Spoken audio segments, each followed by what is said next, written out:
Hello बच्चों, Gangwar Institute for NEET channel पे आप सभी का स्वागत है। मैं हूं डॉक्टर हरिओम गंगवार और बेटा हम इस समय क्रैश कोर्स को डिस्कस कर रहे हैं। क्रैश कोर्स में अभी 6 वीडियोस में अपलोड कर चुका हूं, जिनमें हमने the diversity in the living world के 4 चैप्टर को डिस्कस किया और ह्यूमन फिजियोलॉजी के 2 चैप्टर हम डिस्कस कर चुके हैं। तो 6 चैप्टर अभी तक हम पढ़ चुके हैं। 7वां चैप्टर आज हम यहाँ पर पढ़ेंगे, बॉडी फ्लूइड एंड सर्कुलेशन, जो कि आपके ह्यूमन फिजियोलॉजी का तीसरा चैप्टर और आपके एग्जाम में नीट में 2 से 3 सवाल हर साल यहाँ से पूछे जाते हैं। तो बेटा अगर आप इस चैनल पे नए हैं तो इस चैनल को सब्सक्राइब करें, लाइक जरूर करें और बेल आइकन प्रेस करें ताकि जब भी नई वीडियो मैं अपलोड करूं उसका नोटिफिकेशन आपको मिल जाए। अगर आप नए हैं यहाँ पर तो आप ये जान लीजिए कि पहले जो 6 पार्ट मैंने अपलोड किए उसकी मैंने एक प्लेलिस्ट बना दी है। क्रैश कोर्स आप सर्च कर लेंगे, इसी चैनल पे आपको सारी वीडियोज एक साथ मिल जाएंगी, उनको आप पढ़ लीजिएगा। और शाम को आज हम 5 बजे इसी चैप्टर के 75 इंपॉर्टेंट क्वेश्चन को डिस्कस करेंगे।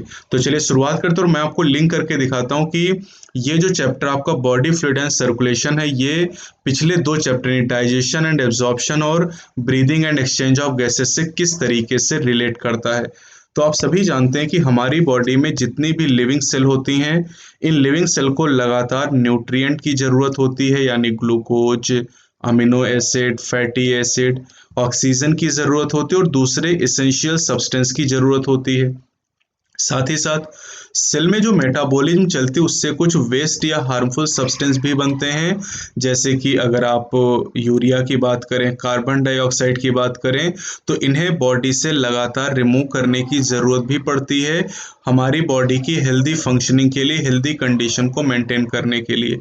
इसका मतलब ये है कि हमारी बॉडी की सेल को लगातार इसेंशियल न्यूट्रिएंट मिलने चाहिए और साथ ही साथ सेल में जो हार्मफुल कंपाउंड बन रहे हैं इनको बॉडी से निकालना भी ज़रूरी है।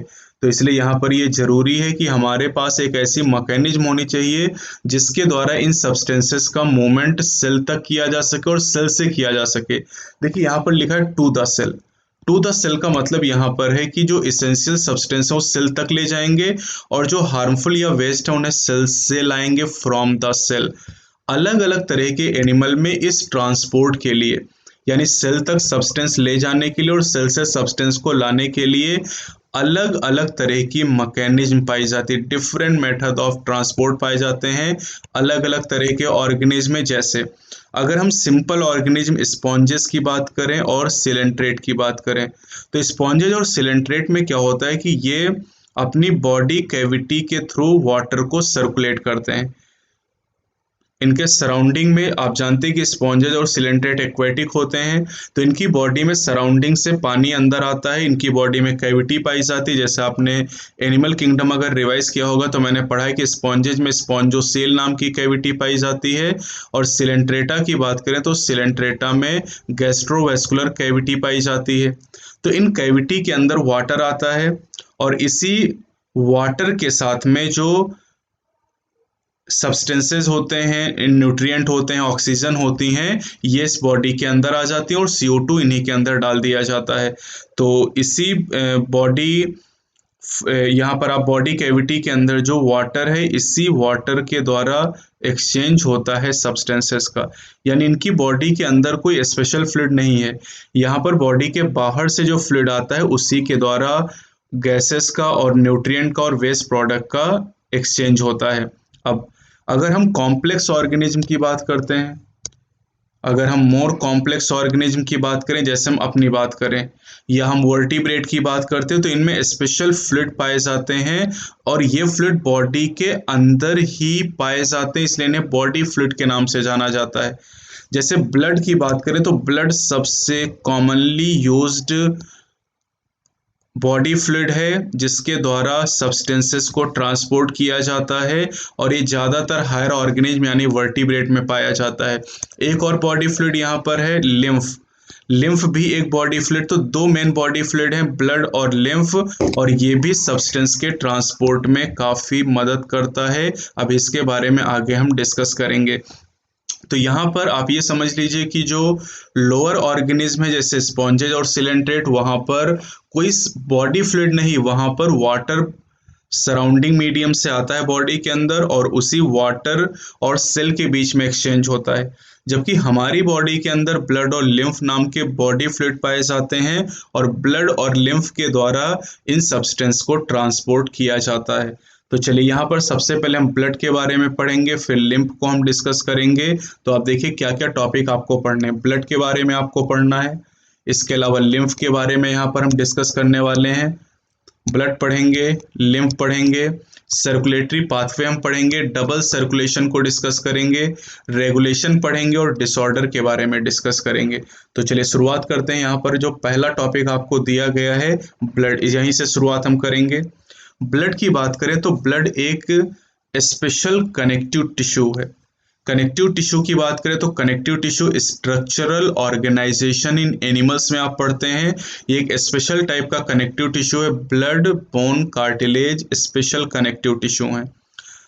ब्लड में दो चीज़ें पाई जाती है कि इसमें फ्लूइड मैट्रिक्स होता है जिसे प्लाज्मा कहा जाता है, और दूसरा इसमें जो सेल होती हैं उन्हें फॉर्म्ड एलिमेंट के नाम से जाना जाता है। तो ब्लड के दो पार्ट होते हैं, प्लाज्मा एंड फॉर्म्ड एलिमेंट। अब पहले पार्ट से हम शुरुआत करेंगे, दैट इज प्लाज्मा।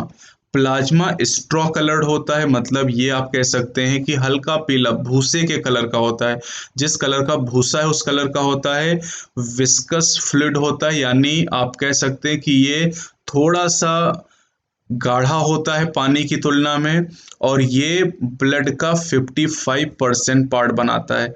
यानी प्लाज्मा ब्लड का 55% पार्ट है और फॉर्म्ड एलिमेंट 45% पार्ट होते हैं। अब प्लाज्मा में 90 to 92% पार्ट वाटर होता है। 90 से 92% हिस्सा प्लाज्मा का वाटर होता है। प्रोटीन 6 से 8% होती है यहाँ पर, और 3 मेजर प्रोटीन यहाँ पर पाई जाती है। प्रोटीन तो बहुत हैं, लेकिन 3 मेजर प्रोटीन यहाँ पर पाई जाती है, fibrinogen, globulin and albumin. These are major protein, और इन सभी प्रोटीन की सिंथेसिस लीवर के अंदर होती है। अब इन प्रोटीन के काम आप जान लीजिए। फाइब्रिनोजन की बात करें तो इसकी ज़रूरत है ब्लड क्लॉटिंग या कोएगुलेशन के लिए। अभी ब्लड क्लॉटिंग को हम पढ़ेंगे भी। ग्लोब्यूलिन की बात करें तो इन्हें एंटीबॉडीज़ कहा जाता है और ये डिफेंस मैकेनिज्म में इन्वॉल्व होती हैं। अगर हम एल्ब्यूमिन की बात करें तो ये ऑस्मोटिक बैलेंस को मेंटेन करने का काम करती है। ऑस्मोटिक बैलेंस या ऑस्मोसिस के बारे में हम प्लांट फिजियोलॉजी में डिस्कस करेंगे। अब प्लाज्मा में स्मॉल अमाउंट में मिनरल भी पाए जाते हैं, जैसे सोडियम, कैल्शियम, मैग्नीशियम, बाइकार्बोनेट और क्लोराइड, और साथ ही साथ यहाँ पर न्यूट्रिएंट भी पाए जाते हैं, ग्लूकोज, अमीनो एसिड, लिपिड, ये सब भी प्लाज्मा में प्रेजेंट होते हैं। तो इन सबको आप न्यूट्रिएंट कह सकते हैं, और बॉडी में लगातार इनका यूटिलाइजेशन भी होता रहता है, जो आपने डाइजेशन चैप्टर में एसिमिलेशन के बारे में पढ़ा था। साथ ही साथ प्लाज्मा में क्लॉटिंग फैक्टर, जो फैक्टर क्लॉटिंग में इंपॉर्टेंट रोल प्ले करते हैं उन्हें क्लॉटिंग फैक्टर कहते हैं। ये भी प्लाज्मा में पाए जाते हैं, लेकिन इनएक्टिव फॉर्म में पाए जाते हैं, और जब आपको चोट लगती है तो ये क्लॉटिंग फैक्टर एक्टिवेट हो जाते हैं और आपका ब्लड क्लॉट कर जाता है, जिससे खून बहना बंद हो जाता है। अगर प्लाज्मा में से क्लॉटिंग फैक्टर को रिमूव कर दिया जाए तो इसे सीरम कहा जाता है। तो यहाँ पर आप कह सकते हैं कि plasma minus clotting factor is equal to serum.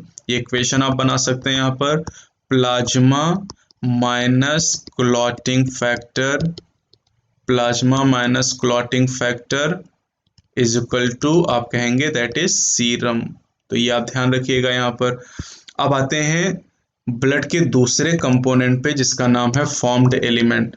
Formed element में 3 तरह की सेल रखी गई हैं, इरेथ्रोसाइट जिन्हें आप आरबीसीज कहते हैं, ल्यूकोसाइट जिन्हें डब्ल्यूबीसी कहते हैं, और प्लेटलेट जिन्हें आप थ्रोम्बोसाइट के नाम से जानते हैं। ये तीनों तरह की जो सेल हैं इन्हें कलेक्टिवली फॉर्म्ड एलिमेंट के नाम से जाना जाता है, और ये ब्लड का 45% पार्ट बनाते हैं। यानी ब्लड में 55% पार्ट प्लाज्मा है और 45% पार्ट फॉर्म्ड एलिमेंट होता है।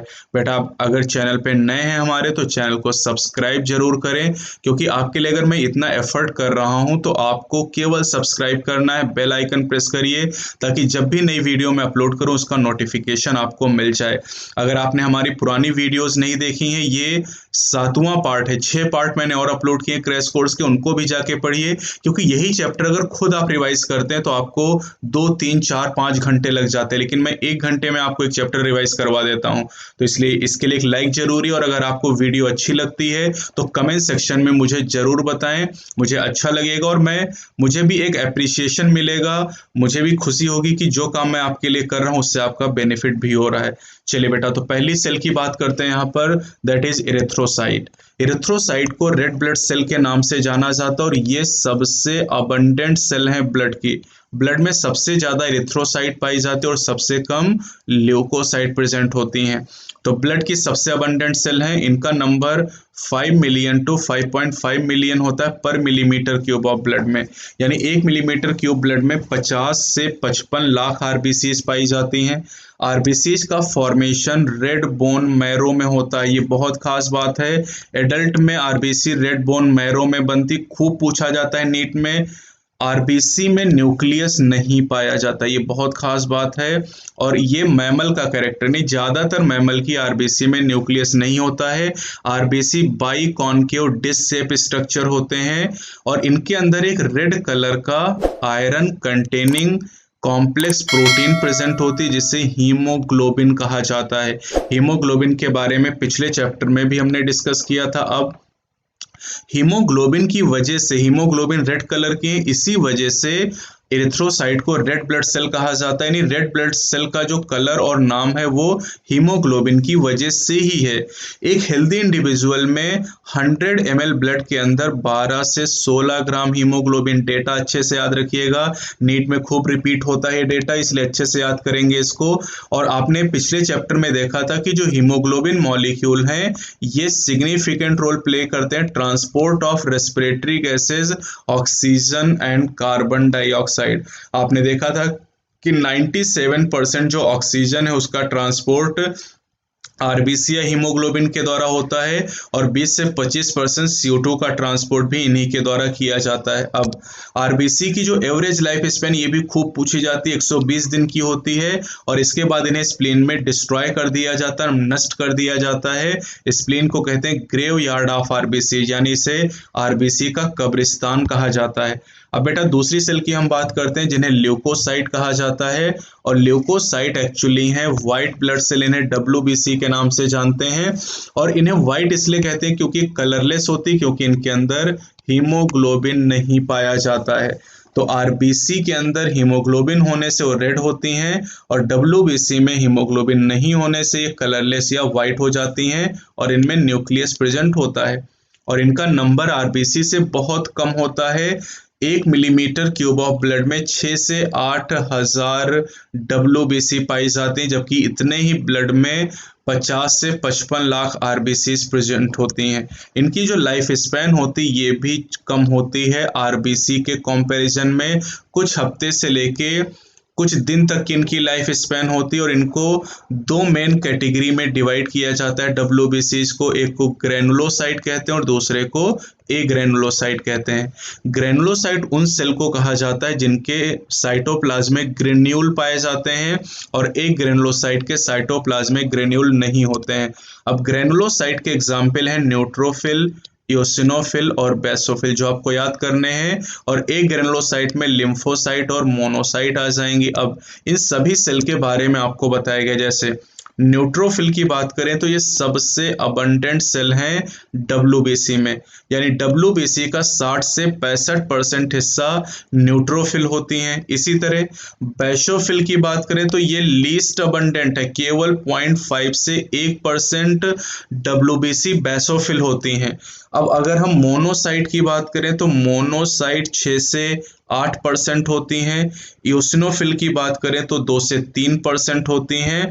और आगे लिम्फोसाइट का भी आपको यहाँ पर परसेंटेज दिया गया है, लिम्फोसाइट 20 से 25% होती हैं। तो इसका मतलब यहाँ पर आपको ये पता होना चाहिए कि कौन सी सेल सबसे ज़्यादा हैं और कौन सी सेल सबसे कम पाई जाती हैं। तो यहाँ पर आपने देखा कि बेसोफिल सबसे कम है और न्यूट्रोफिल सबसे ज़्यादा है। तो इसके लिए आप यहाँ पर एक कोड याद कर सकते हैं,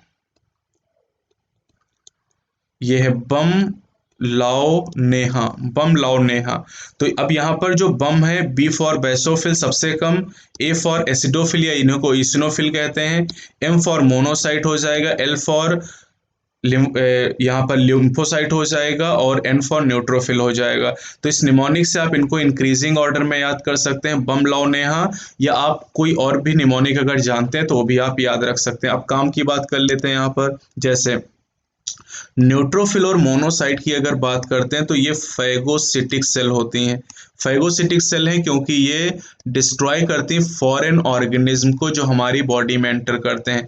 मान लीजिए कोई बैक्टीरिया या फंजाई हमारी बॉडी में आ गया तो न्यूट्रोफिल और मोनोसाइट उन्हें मार देती हैं, फैगोसिटिक सेल कहलाती हैं, यानी मैक्रोफेज आप कह सकते हैं। दूसरा यहाँ पर है, अगर हम बेसोफिल की बात करें तो बेसोफिल हिस्टामिन, सेरोटोनिन और हिपेरिन को सिक्रीट करती हैं। हिपेरिन एक एंटीकोएगुलेंट है बेटा, शाम को ध्यान रखिएगा, जब 5 बजे लाइव सेशन में लूंगा और क्वेश्चन कराऊंगा तो इस बात को मैं पूछूंगा आपसे, ठीक है, तो अच्छे से याद रखिएगा। और ये जो बेसोफिल हैं ये इन्वॉल्व होती हैं इन्फ्लेमेटरी रिएक्शन में, बहुत खास पॉइंट है, basophil involve in inflammatory reaction. अब ईओसिनोफिल की बात करते हैं, ईओसिनोफिल इन्फेक्शन को रोकने का काम करती है, रेजिस्ट इन्फेक्शन, जो एनसीईआरटी की लैंग्वेज है इस पर बिल्कुल ध्यान दीजिएगा क्योंकि आपसे खूब पूछा जाता है रेजिस्ट इन्फेक्शन। और फिर इसके अलावा आपको ध्यान रखना है कि ये एलर्जिक रिएक्शन में भी इन्वॉल्व होती हैं, ईओसिनोफिल एलर्जिक रिएक्शन में भी इन्वॉल्व होती हैं। अब लिम्फोसाइट की बेटा बात करें तो 2 तरह की लिम्फोसाइट पाई जाती हैं, B lymphocyte and T lymphocyte. इनके बारे में इम्यूनिटी में हम पढ़ेंगे। जो बी और टी लिम्फोसाइट होती हैं ये इम्यून रिस्पॉन्स के लिए रिस्पॉन्सिबल होती हैं। जैसे कि बेटा आप जानते भी होंगे कि जो बी लिम्फोसाइट होती हैं ये प्रोवाइड करती हैं ह्यूमरल इम्यूनिटी और T lymphocyte cell mediated immunity या सीएमआई प्रोवाइड करती हैं इम्यून सिस्टम में। इसके बारे में हम पढ़ेंगे ह्यूमन हेल्थ एंड डिजीज में। अब बात करते हैं तीसरी टाइप की जो फॉर्म्ड एलिमेंट है जिन्हें प्लेटलेट कहा जाता है। प्लेटलेट का दूसरा नाम थ्रोम्बोसाइट, और ये एक्चुअली सेल नहीं है बल्कि सेल फ्रेगमेंट है, ये थोड़ा सा ध्यान दीजिएगा। देखिए ब्लड के 2 पार्ट आपको बताए गए, प्लाज्मा और फॉर्म्ड एलिमेंट। फॉर्म्ड एलिमेंट की बात करते हैं तो फॉर्म्ड एलिमेंट का नाम सेल इसीलिए नहीं है क्योंकि प्लेटलेट एक्चुअली सेल है ही नहीं, ये सेल फ्रेगमेंट हैं जो कि बनती हैं मेगा कैरियोसाइट नाम की सेल से। मेगा कैरियोसाइट सेल हैं, ये सेल बोन मैरो में प्रेजेंट होती है। बेटा ध्यान रखिएगा, शाम को लाइव सेशन में जब क्वेश्चन हम करेंगे तब मैं आपसे पूछूंगा ये कि मेगा कैरियोसाइट कहाँ पाई जाती हैं, बोन मैरो में। और इन मेगा कैरियोसाइट के जो टुकड़े होते हैं उनको प्लेटलेट के नाम से जाना जाता है। अब अगर नंबर की बात करें तो पर मिलीमीटर क्यूब में 1.5 लाख से 3.5 लाख प्लेटलेट पाई जाती हैं, जबकि आपने देखा WBC 6000 से 8000 और RBC 50 से 55 लाख पाई जाती हैं उतने ही ब्लड में। अब प्लेटलेट की बात करें तो प्लेटलेट कई ऐसे सब्सटेंस को रिलीज करती हैं जो सब्सटेंस ब्लड के क्लॉटिंग या कोएगुलेशन में इन्वॉल्व होते हैं। ब्लड क्लॉटिंग अभी हम डिस्कस करेंगे। अगर प्लेटलेट का नंबर कम हो जाता है तो इसकी वजह से क्लॉटिंग डिसऑर्डर हो जाते हैं और बॉडी से ज़्यादा मात्रा में ब्लड का लॉस हो जाता है। जैसे डेंगू की बात करें तो डेंगू के केस में आप सुनते होंगे कि प्लेटलेट का नंबर पर्सन का कम हो गया, इनका प्लेटलेट 60,000 हो गया, 40,000 हो गया, 20,000 हो गया। तो आप देखिए 1.5 से 3.5 लाख नॉर्मल नंबर है, और अगर नंबर बहुत कम हो जाता है तो इसकी वजह से क्लॉटिंग डिसऑर्डर होते हैं। तो डेंगू नाम की जो बीमारी आप जानते हैं, ये डेंगू बीमारी में प्लेटलेट का नंबर काफ़ी कम हो जाता है। तो ये हमारा टॉपिक कंप्लीट हुआ ब्लड का। अब बेटा हम यहाँ पर पढ़ेंगे ब्लड ग्रुप के बारे में। कई तरह के ब्लड ग्रुप पाए जाते हैं लेकिन हम यहाँ पर 2 तरह के ब्लड ग्रुप के बारे में पढ़ेंगे, ABO के बारे में और RH ब्लड ग्रुप के बारे में हम यहाँ पर डिस्कस करेंगे। इन्हीं दोनों ब्लड ग्रुप का दुनिया भर में यूज़ किया जाता है। जैसे आप कहते हैं कि आपका ब्लड ग्रुप O पॉजिटिव है, तो O पॉजिटिव कहने का मतलब है ABO सिस्टम के हिसाब से आपका ब्लड ग्रुप O है और RH सिस्टम के हिसाब से पॉजिटिव ब्लड ग्रुप है। RH में 2 ग्रुप आपको मिलते हैं, RH सिस्टम में 2 ब्लड ग्रुप आपको मिलेंगे, RH पॉजिटिव और RH नेगेटिव। और ABO सिस्टम में 4 ब्लड ग्रुप मिलेंगे, A, B, AB and O। तो पहले हम ABO ग्रुपिंग के बारे में डिस्कस करेंगे। देखिए कोई भी ब्लड ग्रुप हो, चाहे वो ABO हो, RH हो या कोई और हो, किसी भी ब्लड ग्रुप की अगर हम बात करते हैं तो ये डिपेंड करता है, ब्लड ग्रुप डिपेंड करता है एंटीजन के ऊपर। ये बात सबसे पहले आप ध्यान रखिएगा कि जो ब्लड ग्रुप है ये एंटीजन पे डिपेंड करता है। तो अगर ABO ब्लड ग्रुपिंग है तो ये भी बेस्ड है प्रेजेंस और absence of two surface antigen जिनका नाम है ए एंड बी, यानी दो एंटीजन है ए और बी, और इन्हीं के आधार पे हम ब्लड ग्रुप को डिफाइन करते हैं। अब एंटीजन क्या है? एंटीजन वो केमिकल है जिसकी वजह से इम्यून रिस्पॉन्स इंड्यूस होता है। इम्यून रिस्पॉन्स जो प्रेरित करने वाले केमिकल हैं उन्हें एंटीजन के नाम से जाना जाता है। अब ये जो एंटीजन है ये आरबीसी की सरफेस पर पाए जाते हैं, और एबीओ सिस्टम में दो एंटीजन हैं, ए और बी एंटीजन। इसी तरह प्लाज्मा की अगर हम बात करें तो प्लाज्मा में एंटीबॉडीज पाई जाती हैं। एंटीबॉडीज भाई जो ग्लोबुलिन अभी आपने पढ़ा है, तो एंटीबॉडीज ऐसी प्रोटीन है जो एंटीजन के रिस्पॉन्स में बनती हैं। अब यहाँ पर अगर हम एंटीजन और एंटीबॉडीज की बात करें तो एंटीजन और एंटीबॉडीज का जो डिस्ट्रीब्यूशन है इनकी वजह से चार तरह के ब्लड ग्रुप का फॉर्मेशन होता है, और इन चार तरह के ब्लड ग्रुप में आपको एंटीजन और एंटीबॉडी के बारे में बताया गया। देखिए जरा, देखिए ब्लड ग्रुप का टाइप, जैसे ए ब्लड ग्रुप है तो ए ब्लड ग्रुप का मतलब है कि जो पर्सन है उसकी आरबीसी की मेम्ब्रेन पे एंटीजन मौजूद है। बी ब्लड ग्रुप वाला अगर पर्सन है तो उसकी आरबीसी की मेम्ब्रेन पे बी एंटीजन होगा। अगर पर्सन का ब्लड ग्रुप ए बी है तो उसकी आरबीसी की मेम्ब्रेन पर ए और बी दोनों एंटीजन होंगे, और ओ मतलब जीरो, यानी उस पर्सन की आरबीसी की मेम्ब्रेन पे कोई भी एंटीजन मौजूद नहीं होगा। तो बेटा आपका जो भी ब्लड ग्रुप है वो एक्चुअली एंटीजन को बताता है। जैसे आप कहते हैं आपका ब्लड ग्रुप बी है, तो इसका मतलब है कि आपकी बॉडी में जितनी आरबीसी हैं सबकी मेम्ब्रेन के ऊपर बी एंटीजन मौजूद है। आप देखिए, एंटीजन तो आरबीसी की मेम्ब्रेन पर हो गया, आरबीसी की सेल मेम्ब्रेन के ऊपर। अब एंटीबॉडी प्लाज्मा में, ये ध्यान दीजिए, अगर आपका ब्लड ग्रुप ए है तो आपकी प्लाज्मा में एंटीबॉडीज एंटी-बी होंगी। अगर आपका ब्लड ग्रुप बी है तो एंटी-ए एंटीबॉडी प्लाज्मा में होंगी। अगर आपका ब्लड ग्रुप ए बी है तो आपके प्लाज्मा में कोई भी एंटीबॉडी नहीं है। अगर आपका ब्लड ग्रुप ओ है तो आपके ब्लड में एंटी-ए और एंटी-बी दोनों तरह की एंटीबॉडीज हैं। यानी ध्यान ये दीजिए कि ओ पर्सन में कोई भी एंटीजन नहीं है और ए बी पर्सन में कोई भी एंटीबॉडी नहीं है। अब देखिए डोनर की बात कर लें।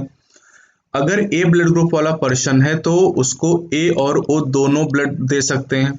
अगर बी ब्लड ग्रुप की बात करें तो इसे बी ब्लड डोनेट कर सकता है और ओ अपना खून दे सकता है। ए बी को सभी अपना ब्लड दे सकते हैं और ओ को केवल ओ ही ब्लड दे सकता है।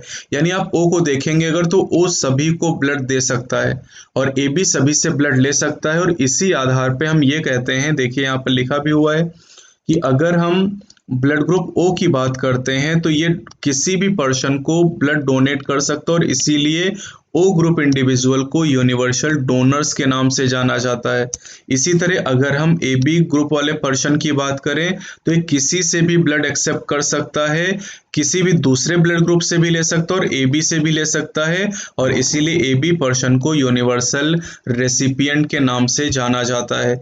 तो यहाँ पर आपको ये ध्यान देना है कि आपसे एग्जाम में क्वेश्चन पूछे जाते हैं कि किसका ब्लड किसे डोनेट किया जा सकता है, तो इसमें ब्लड को केयरफुल मैच करना पड़ेगा, और अगर मैच नहीं करेंगे तो इससे सीवियर प्रॉब्लम हो सकती क्लम्पिंग की, और इससे आरबीसी नष्ट हो जाती हैं। मतलब अगर मान लीजिए कि ए पर्सन को आपने बी पर्सन का ब्लड ग्रुप चढ़ा दिया तो जो ए पर्सन है उसके ब्लड में क्लम्पिंग हो जाएगी, ब्लड क्लॉट बन जाएंगे और पर्सन की डेथ हो सकती है। इसलिए यहाँ पर डोनर कॉम्पेटिबिलिटी के क्वेश्चन आपसे लगातार पूछे जाते हैं। इस चीज को आप जरूर ध्यान रखेंगे कि कौन किसे ब्लड डोनेट कर सकता है। अब यहां पर बात करते हैं आरएच ग्रुपिंग के बारे में। आरएच ग्रुपिंग की बात करें तो देखिए मैंने आपसे कहा ना कि जो ब्लड ग्रुपिंग होता है वो एंटीजन पर निर्भर करता है। एबीओ सिस्टम में दो एंटीजन थे ए और बी, यहाँ पर एक एंटीजन है दैट इज आरएच एंटीजन। अब ये जो आरएच एंटीजन है ये सबसे पहले रीसस मंकी के ब्लड में पता चला, इसीलिए इसका नाम आरएच रखा गया। रीसस मंकी के नाम के पहले जो दो लेटर हैं इनसे आरएच लिया गया, और बाद में पता चला कि करीब 80% ह्यूमन में भी ये आरबीसी की मेम्ब्रेन के ऊपर एंटीजन प्रेजेंट होता है, आरएच एंटीजन। और 80% लोग जिनमें ये आरएच एंटीजन आरबीसी की मेम्ब्रेन पर पाया जाता है उन्हें आरएच पॉजिटिव कहा जाता है, और बाकी जो 20% हैं जिनमें आरएच एंटीजन नहीं है उन्हें आरएच निगेटिव कहा जाता है। तो देखिए एबीओ सिस्टम में एक एंटीजन है, नहीं एबीओ सॉरी रमा लाइन थोड़ी सी काट देना कि एबीओ सिस्टम में एक एंटीजन है। बेटा देखिए एबीओ सिस्टम में 2 एंटीजन है और 4 ब्लड ग्रुप आपको मिले। आरएच ग्रुपिंग की अगर बात करें तो आरएच ग्रुपिंग में एक एंटीजन है और 2 ब्लड ग्रुप है, RH positive and RH negative. अब अगर आरएच निगेटिव पर्सन, ठीक ध्यान दीजिएगा, अगर आरएच निगेटिव पर्सन को आरएच पॉजिटिव पर्सन का ब्लड दे दिया जाएगा तो आरएच निगेटिव पर्सन में आरएच एंटीजन के अगेंस्ट एंटीजन का आरएच एंटीजन के अगेंस्ट आरएच एंटीबॉडीज का फॉर्मेशन होने लगेगा। यानी आरएच निगेटिव पर्सन है जिसके आरबीसी की मेम्ब्रेन पर आरएच एंटीजन नहीं, अगर उसको आरएच पॉजिटिव पर्सन का ब्लड दे दिया तो आरएच निगेटिव पर्सन के ब्लड में आरएच एंटीजन के खिलाफ एंटीबॉडीज का फॉर्मेशन होने लगेगा और इसीलिए ब्लड चढ़ाने से पहले आरएच ग्रुप को भी मैच करना पड़ता है। यानी जब आप डॉक्टर बनेंगे, हॉस्पिटल में किसी को आप ब्लड चढ़ाएंगे, खून चढ़ाएंगे, तो आपको 2 ब्लड ग्रुप मैच करने पड़ेंगे, एबीओ और आरएच, दोनों की मैचिंग आपको करनी पड़ेगी। अब यहाँ पर एक स्पेशल केस है आरएच इनकॉम्पैटिबिलिटी या मिसमैचिंग का, जो कि पाई जाती है उस केस में जब प्रेग्नेंट मदर का ब्लड ग्रुप आरएच निगेटिव हो और अगर उसके बच्चे का ब्लड ग्रुप आरएच पॉजिटिव है, तब आरएच इनकॉम्पैटिबिलिटी का केस यहाँ पर दिखाई देता है। तो आप पहली चीज तो ये ध्यान दीजिए कि आरएच इनकॉम्पैटिबिलिटी कब होगी, ठीक है। आरएच इनकॉम्पैटिबिलिटी तब होगी जब माँ आरएच निगेटिव हो और बच्चा आरएच पॉजिटिव हो, तब आरएच इनकॉम्पैटिबिलिटी होगी। लेकिन पहली प्रेगनेंसी में कोई दिक्कत नहीं होगी, दूसरी प्रेगनेंसी में समस्या होगी। तो चलिए जरा समझते हैं इसे। पहली प्रेगनेंसी की बात करते हैं, फर्स्ट प्रेगनेंसी। देखिए प्रेगनेंसी के दौरान जो माँ और बच्चे का ब्लड है दोनों एक दूसरे से प्लेसेंटा के द्वारा पूरी तरह से सेपरेटेड होता है। यानी बच्चा आरएच पॉजिटिव है। अब बच्चा आरएच पॉजिटिव इसका मतलब ये है कि बच्चे की आरबीसी की मेम्ब्रेन पर आरएच एंटीजन है और माँ आरएच निगेटिव है, मतलब उसकी आरबीसी की मेम्ब्रेन पर आरएच एंटीजन नहीं है। तो पहली प्रेगनेंसी के दौरान बच्चे के आरएच एंटीजन माँ के ब्लड के संपर्क में नहीं आते हैं क्योंकि दोनों का ब्लड प्लेसेंटा से सेपरेटेड है। लेकिन डिलीवरी के समय, जब पहले बच्चे की डिलीवरी होती है, उस समय जब अम्बिलिकल कॉर्ड को कट किया जाता है तो बच्चे का थोड़ा सा ब्लड माँ के ब्लड में पहुंच जाता है। थोड़ा सा पॉसिबिलिटी है कि एक्सपोजर हो जाए maternal blood to small amount of Rh positive blood from the fetus. अब ध्यान से देखिएगा कि अगर माँ का ब्लड जो कि आरएच निगेटिव है उसमें बच्चे का आरएच पॉजिटिव ब्लड आ गया, तो अभी आपको ऊपर मैंने बताया था कि आरएच निगेटिव पर्सन को अगर आरएच पॉजिटिव ब्लड दे दिया जाएगा तो आरएच निगेटिव में आरएच एंटीबॉडीज का फॉर्मेशन होने लगेगा। तो अब डिलीवरी के समय अगर आरएच निगेटिव मदर में आरएच पॉजिटिव ब्लड आ जाएगा तो माँ के बॉडी में एंटीबॉडीज का फॉर्मेशन हो जाएगा। ये देखिए इस केस में मदर एंटीबॉडीज बनाना शुरू करेगी आरएच एंटीजन के खिलाफ। लेकिन पहले बच्चे की डिलीवरी हो चुकी, पहले बच्चे को कोई दिक्कत नहीं। अब दूसरी डिलीवरी की बात करते हैं। दूसरे प्रेगनेंसी में क्या होगा in case of her subsequent pregnancy, दूसरी तीसरी आगे की जो भी प्रेगनेंसीज हैं उन केसेस में अगर बच्चा आरएच पॉजिटिव है, फिर से तो बच्चा आरएच पॉजिटिव इसका मतलब है बच्चे की आरबीसी की मेम्ब्रेन पे आरएच एंटीजन है और माँ के ब्लड में आरएच एंटीबॉडीज हैं। क्लियर? माँ के ब्लड में आरएच एंटीबॉडीज हैं और ये आरएच एंटीबॉडीज प्लेसेंटा के बैरियर को क्रॉस करके बच्चे के ब्लड में जाएंगी, बच्चे की बॉडी में जाएंगी और बच्चे के ब्लड में आरएच जो एंटीजन है उनको आरएच एंटीबॉडीज डिस्ट्रॉय करना शुरू करेंगी और इससे बच्चे की आरबीसी खत्म होने लगेंगी, डैमेज होने लगेंगी। अब आरबीसी खत्म होंगी तो आरबीसी के खत्म होने से, आरबीसी के खत्म होने का मतलब ये कि आरबीसी नष्ट होंगी, हीमोग्लोबिन टूटेगा और हीमोग्लोबिन के टूटने से, आरबीसी के नष्ट होने से बच्चे को एनीमिया हो जाएगा और जब ज्यादा हीमोग्लोबिन टूटेगा तो ज्यादा बिलिरुबिन बनेगा, बिलीवर्डिन बनेगा, तो बाइल पिगमेंट ज्यादा बनेंगे, बच्चे को जॉइंडिस हो जाएगा। तो यानी इस केस में जो फीटस है उसको सीवियर एनीमिया और जॉइंडिस हो जाएगा और ये बच्चे के लिए जानलेवा यानी फेटल भी हो सकता है। इस कंडीशन को कहा जाता है इरिथ्रोब्लास्टोसिस फेटालिस और इस कंडीशन को अवॉइड किया जा सकता है। कैसे करेंगे इसको? ध्यान दीजिएगा, ध्यान से पढ़िए, क्योंकि शाम को जब हम लाइव क्लास लेंगे तो उसमें मैं आपसे पूछूंगा ये कि immediately after the delivery of first child, पहले बच्चे के जन्म के तुरंत बाद माँ को एक इंजेक्शन देंगे एंटी आरएच एंटीबॉडीज का। माँ को देंगे इंजेक्शन पहले बच्चे के जन्म के बाद एंटी आरएच एंटीबॉडीज का, और ये एंटी आरएच एंटीबॉडीज माँ के अंदर जो आरएच एंटीबॉडीज बनी उनको खत्म कर देंगी, और जब माँ में आरएच एंटीबॉडी बचेंगी ही नहीं तो दूसरी प्रेगनेंसी के दौरान बच्चे में जो आरएच एंटीजन है उन आरएच एंटीजन को आरएच एंटीबॉडी से कोई खतरा नहीं रहेगा, क्योंकि माँ में आरएच एंटीबॉडी बची ही नहीं, उन्हें एंटी आरएच एंटीबॉडी ने खत्म कर दिया है। तो ये एक स्पेशल केस है यहाँ पर आरएच इनकॉम्पेटिबिलिटी का। दो टॉपिक बेटा आपने पढ़ लिए, यहाँ पर ब्लड पढ़ लिया आपने और ब्लड ग्रुपिंग के बारे में हमने बात की। अब बात करेंगे ब्लड के कोएगुलेशन के बारे में या ब्लड क्लॉटिंग के बारे में। बेटा ब्लड क्लॉटिंग या कोएगुलेशन का मतलब होता है खून जमना। आप देखते हैं जब भी आपको कभी चोट लगती है या आपकी उंगली कट जाती है तो कुछ देर में थोड़ी देर आपका खून बहता है, लेकिन 2 से 8 मिनट के अंदर आपका खून बहना बंद हो जाता है। 2 से 8 मिनट का जो टाइम है इसे क्लॉटिंग टाइम कहा जाता है, और ये आपका खून बहना बंद हो जाता है क्योंकि जो ब्लड है इसमें कोएगुलेशन या क्लॉटिंग हो जाती है, और इस क्लॉटिंग की वजह से आपका खून बहुत लंबे समय तक नहीं बहता है। ये एक ऐसी मैकेनिज्म है जो हमारी बॉडी से ज़्यादा ब्लड के लॉस को रोकने का काम करती है। जब कभी आपको चोट लगती है तो आप देखते हैं कि वहां पर 2 से 8 मिनट के अंदर एक रेडिश ब्राउन स्कम, एक पपड़ी बन जाती है, और इसी को क्लॉट या कोएगुलम के नाम से जाना जाता है। अब ये जो क्लॉट है ये छोटे छोटे धागे की तरह के स्ट्रक्चर से बना है। इन धागों को फाइब्रिन का नाम दिया जाता है, और इन फाइब्रिन के साथ जो डेड और डैमेज फॉर्म्ड एलिमेंट हैं ब्लड के वो ट्रैप हो जाते हैं। तो आप ऐसे समझिए कि जो फाइब्रिन है ये धागे की तरह के स्ट्रक्चर हैं, these are thread like structure, इस तरह के धागे हैं, और इन्हीं धागों के अंदर जो फॉर्म्ड एलिमेंट हैं वो ट्रैप हो जाते हैं। मान लीजिए ये जो जहां पर आपको चोट लगी वहां पर बहुत सारी सेल की डेथ हो गई, और सेल की डेथ होने के बाद जो डेड एलिमेंट है फॉर्म्ड एलिमेंट वो इन्हीं धागों में फंस गए और इससे क्लॉट का फॉर्मेशन हो गया। तो अब यहाँ पर ये फाइब्रिन कैसे बना इसको देखिएगा। एनसीईआरटी ने थोड़ा सा उल्टा सीक्वेंस यहाँ पर लिया है। तो आपने देखा क्लॉट का फॉर्मेशन फाइब्रिन और डेड एलिमेंट से हुआ है ब्लड के। अब फाइब्रिन कैसे बना? फाइब्रिन का फॉर्मेशन हुआ है इनएक्टिव फाइब्रिनोजन के कन्वर्जन से। इनएक्टिव फाइब्रिनोजन कन्वर्ट होकर फाइब्रिन में चेंज हुआ, और फाइब्रिनोजन नाम की प्रोटीन अभी आपने प्लाज्मा में पढ़ी है, और फाइब्रिनोजन को फाइब्रिन में कन्वर्ट किया एंजाइम थ्रोम्बिन ने। अब ये थ्रोम्बिन कैसे बना? थ्रोम्बिन की अगर हम बात करते हैं तो थ्रोम्बिन का फॉर्मेशन प्रोथ्रोम्बिन से हुआ, और जो प्रोथ्रोम्बिन है ये इनएक्टिव सब्सटेंस है, ये भी प्लाज्मा में पाया जाता है।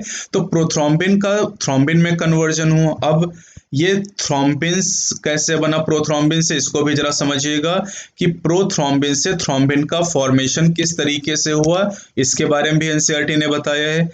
एक एंजाइम है जिसका नाम है थ्रोम्बोकाइनेज। थ्रोम्बोकाइनेज की मदद से प्रोथ्रोम्बिन थ्रोम्बिन के अंदर चेंज हो जाता है। अब ये जो थ्रोम्बोकाइनेज ये कैसे बना? थ्रोम्बोकाइनेज का फॉर्मेशन हुआ कैस्केड प्रोसेस के द्वारा। कैस्केड प्रोसेस में बहुत सारे नंबर ऑफ फैक्टर प्रेजेंट होते हैं प्लाज्मा में इनएक्टिव स्टेट में, और ये जो फैक्टर होते हैं 13 फैक्टर, लेकिन आपको इनके बारे में पढ़ना नहीं क्योंकि इनकी डिटेल आपके सिलेबस में नहीं पूछी जाती है। अब यहाँ पर दो बातें ध्यान से सुनिएगा।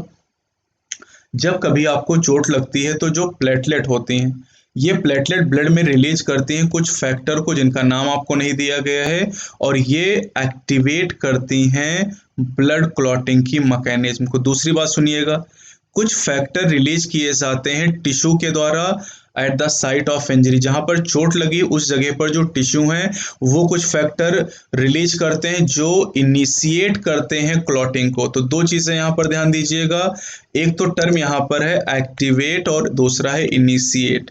तो एक्टिवेट करने का काम प्लेटलेट के फैक्टर करते हैं और इनिशिएट करने का काम टिश्यू के फैक्टर करते हैं। ब्लड क्लॉटिंग में calcium ion important role play करते हैं। ध्यान दीजिएगा, आपसे खूब पूछा जाता है। कैल्शियम आयन का रोल मसल कॉन्ट्रैक्शन में भी है और ब्लड क्लॉटिंग में भी है, बोन के फॉर्मेशन में भी है, टीथ के फॉर्मेशन में भी है। तो इस चीज को बहुत अच्छी तरीके से आप ध्यान रखेंगे। तो बेटा ये बात हो गई ब्लड के बारे में, ब्लड ग्रुपिंग के बारे में, ब्लड क्लॉटिंग के बारे में। अब हम दूसरे टिश्यू फ्लूइड को यहाँ पर पढ़ने जा रहे हैं, लिम्फ को। ये दूसरा बॉडी फ्लूइड है। दो तरह के मेन बॉडी फ्लूइड मैंने आपको बताया जो बॉडी में सर्कुलेट करते हैं। एक तो आपको ब्लड बताया गया जो आपने पढ़ लिया, दूसरा यहाँ पर लिम्फ है जिसे टिश्यू फ्लूइड के नाम से जाना जाता है। तो चलिए जरा इसको समझते हैं कि लिम्फ क्या है।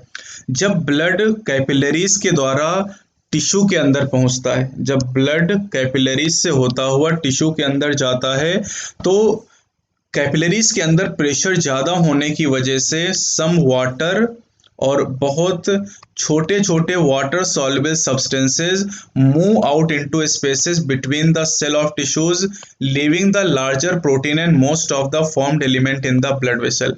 यानी कैपिलरी के अंदर जो लार्जर प्रोटीन होती हैं और जो ज़्यादातर फॉर्म्ड एलिमेंट होते हैं वो कैपिलरी में रह जाते हैं, लेकिन जो वाटर मॉलिक्यूल हैं और वाटर में कुछ सॉल्युबल जो सब्सटेंसेस होते हैं ये सेल में जो टिश्यू हैं उनके बीच में पहुंच जाते हैं, और टिश्यू के बीच बीच में जो स्पेस होता है उसे इंटरस्टिशियल स्पेस कहा जाता है। और इसीलिए जो फ्लूइड टिश्यू में पहुंचता है उसे इंटरस्टिशियल फ्लूइड या टिश्यू फ्लूइड के नाम से जाना जाता है।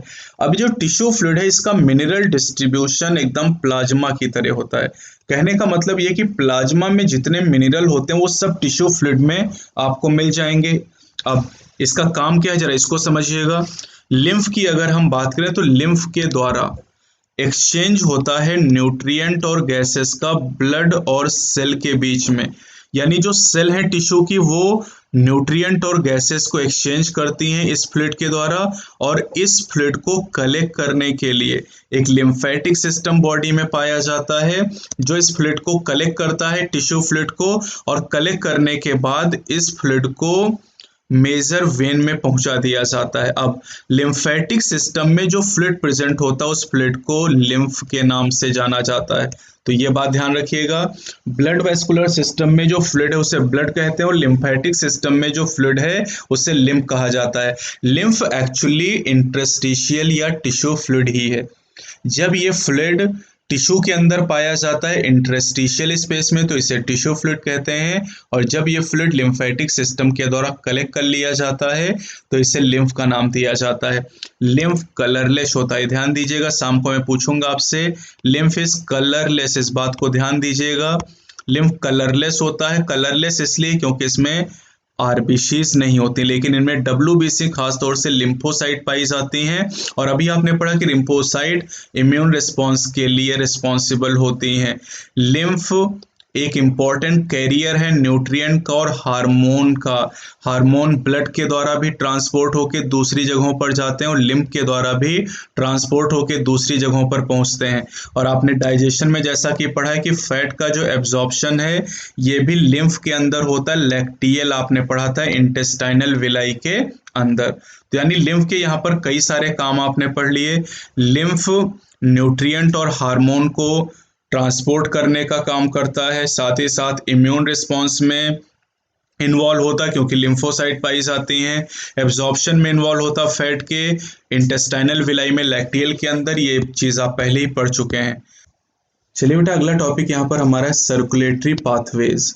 सर्कुलेटरी पाथवे की अगर हम बात करें तो सर्कुलेटरी पाथवे को समझने के पहले सर्कुलेटरी पैटर्न की बात कर लेते हैं। वैसे एनिमल किंगडम में मैंने आपको बताया था कि सर्कुलेटरी पैटर्न दो तरह का होता है, open and close. Open type के सर्कुलेटरी सिस्टम की अगर हम बात करते हैं तो ये आर्थ्रोपोड में पाया जाता है, मोलस्क में पाया जाता है, और वहाँ पर मैंने आपको ये भी बताया था कि ये हेमिकॉर्डेटा में भी पाया जाता है। यहाँ पर क्या होता है कि ब्लड को जब हार्ट पंप करता है तो ये लार्ज वेसल के द्वारा ओपन स्पेसेस या बॉडी कैविटी जिन्हें साइनस कहा जाता है वहाँ पे जाके भर जाता है और ऑर्गन सीधे ब्लड में बाथ करते रहते हैं। अगर बेटा आपने क्रैश कोर्स के पिछले चैप्टर नहीं पढ़े तो उनको जाके प्लीज़ पढ़ लीजिए, तो आगे आपके लिए बहुत आसान रहेगा क्योंकि पूरे 38 चैप्टर हम कवर करेंगे और आप देखेंगे एक चैप्टर दूसरे से लिंक है, तो ये पॉइंट हम दोबारा यहाँ पर डिस्कस कर रहे हैं। अब जैसे एनिलिड की बात करें और कॉर्डेट की बात करें तो इनमें क्लोज्ड सर्कुलेटरी सिस्टम पाया जाता है, जहां पर जब हार्ट ब्लड को पंप करता है तो ब्लड हमेशा ब्लड वेसल के अंदर सर्कुलेशन करता है, कभी भी ऑर्गन और ब्लड एक दूसरे के डायरेक्ट कांटेक्ट में नहीं आते हैं। और ये जो क्लोज सर्कुलेटरी सिस्टम है ये ज़्यादा एडवेंटिजियस है, ज़्यादा फायदेमंद है, क्योंकि यहाँ पर जो फ्लूइड है उसके फ्लो को हम प्रिसाइसली रेगुलेट कर सकते हैं, मतलब सही ढंग से हम रेगुलेट कर सकते हैं। अब जैसे बेटा हमने एनिमल किंगडम में वर्टिब्रेट के बारे में पढ़ा था, और सभी वर्टिब्रेट में ऑल वर्टिब्रेट है वो मस्कुलर चैम्बर्ड हार्ट। अब या तो वर्टिब्रेट में 2 चैम्बर का हार्ट होगा, या 3 चैम्बर का, या फिर 4 चैम्बर का।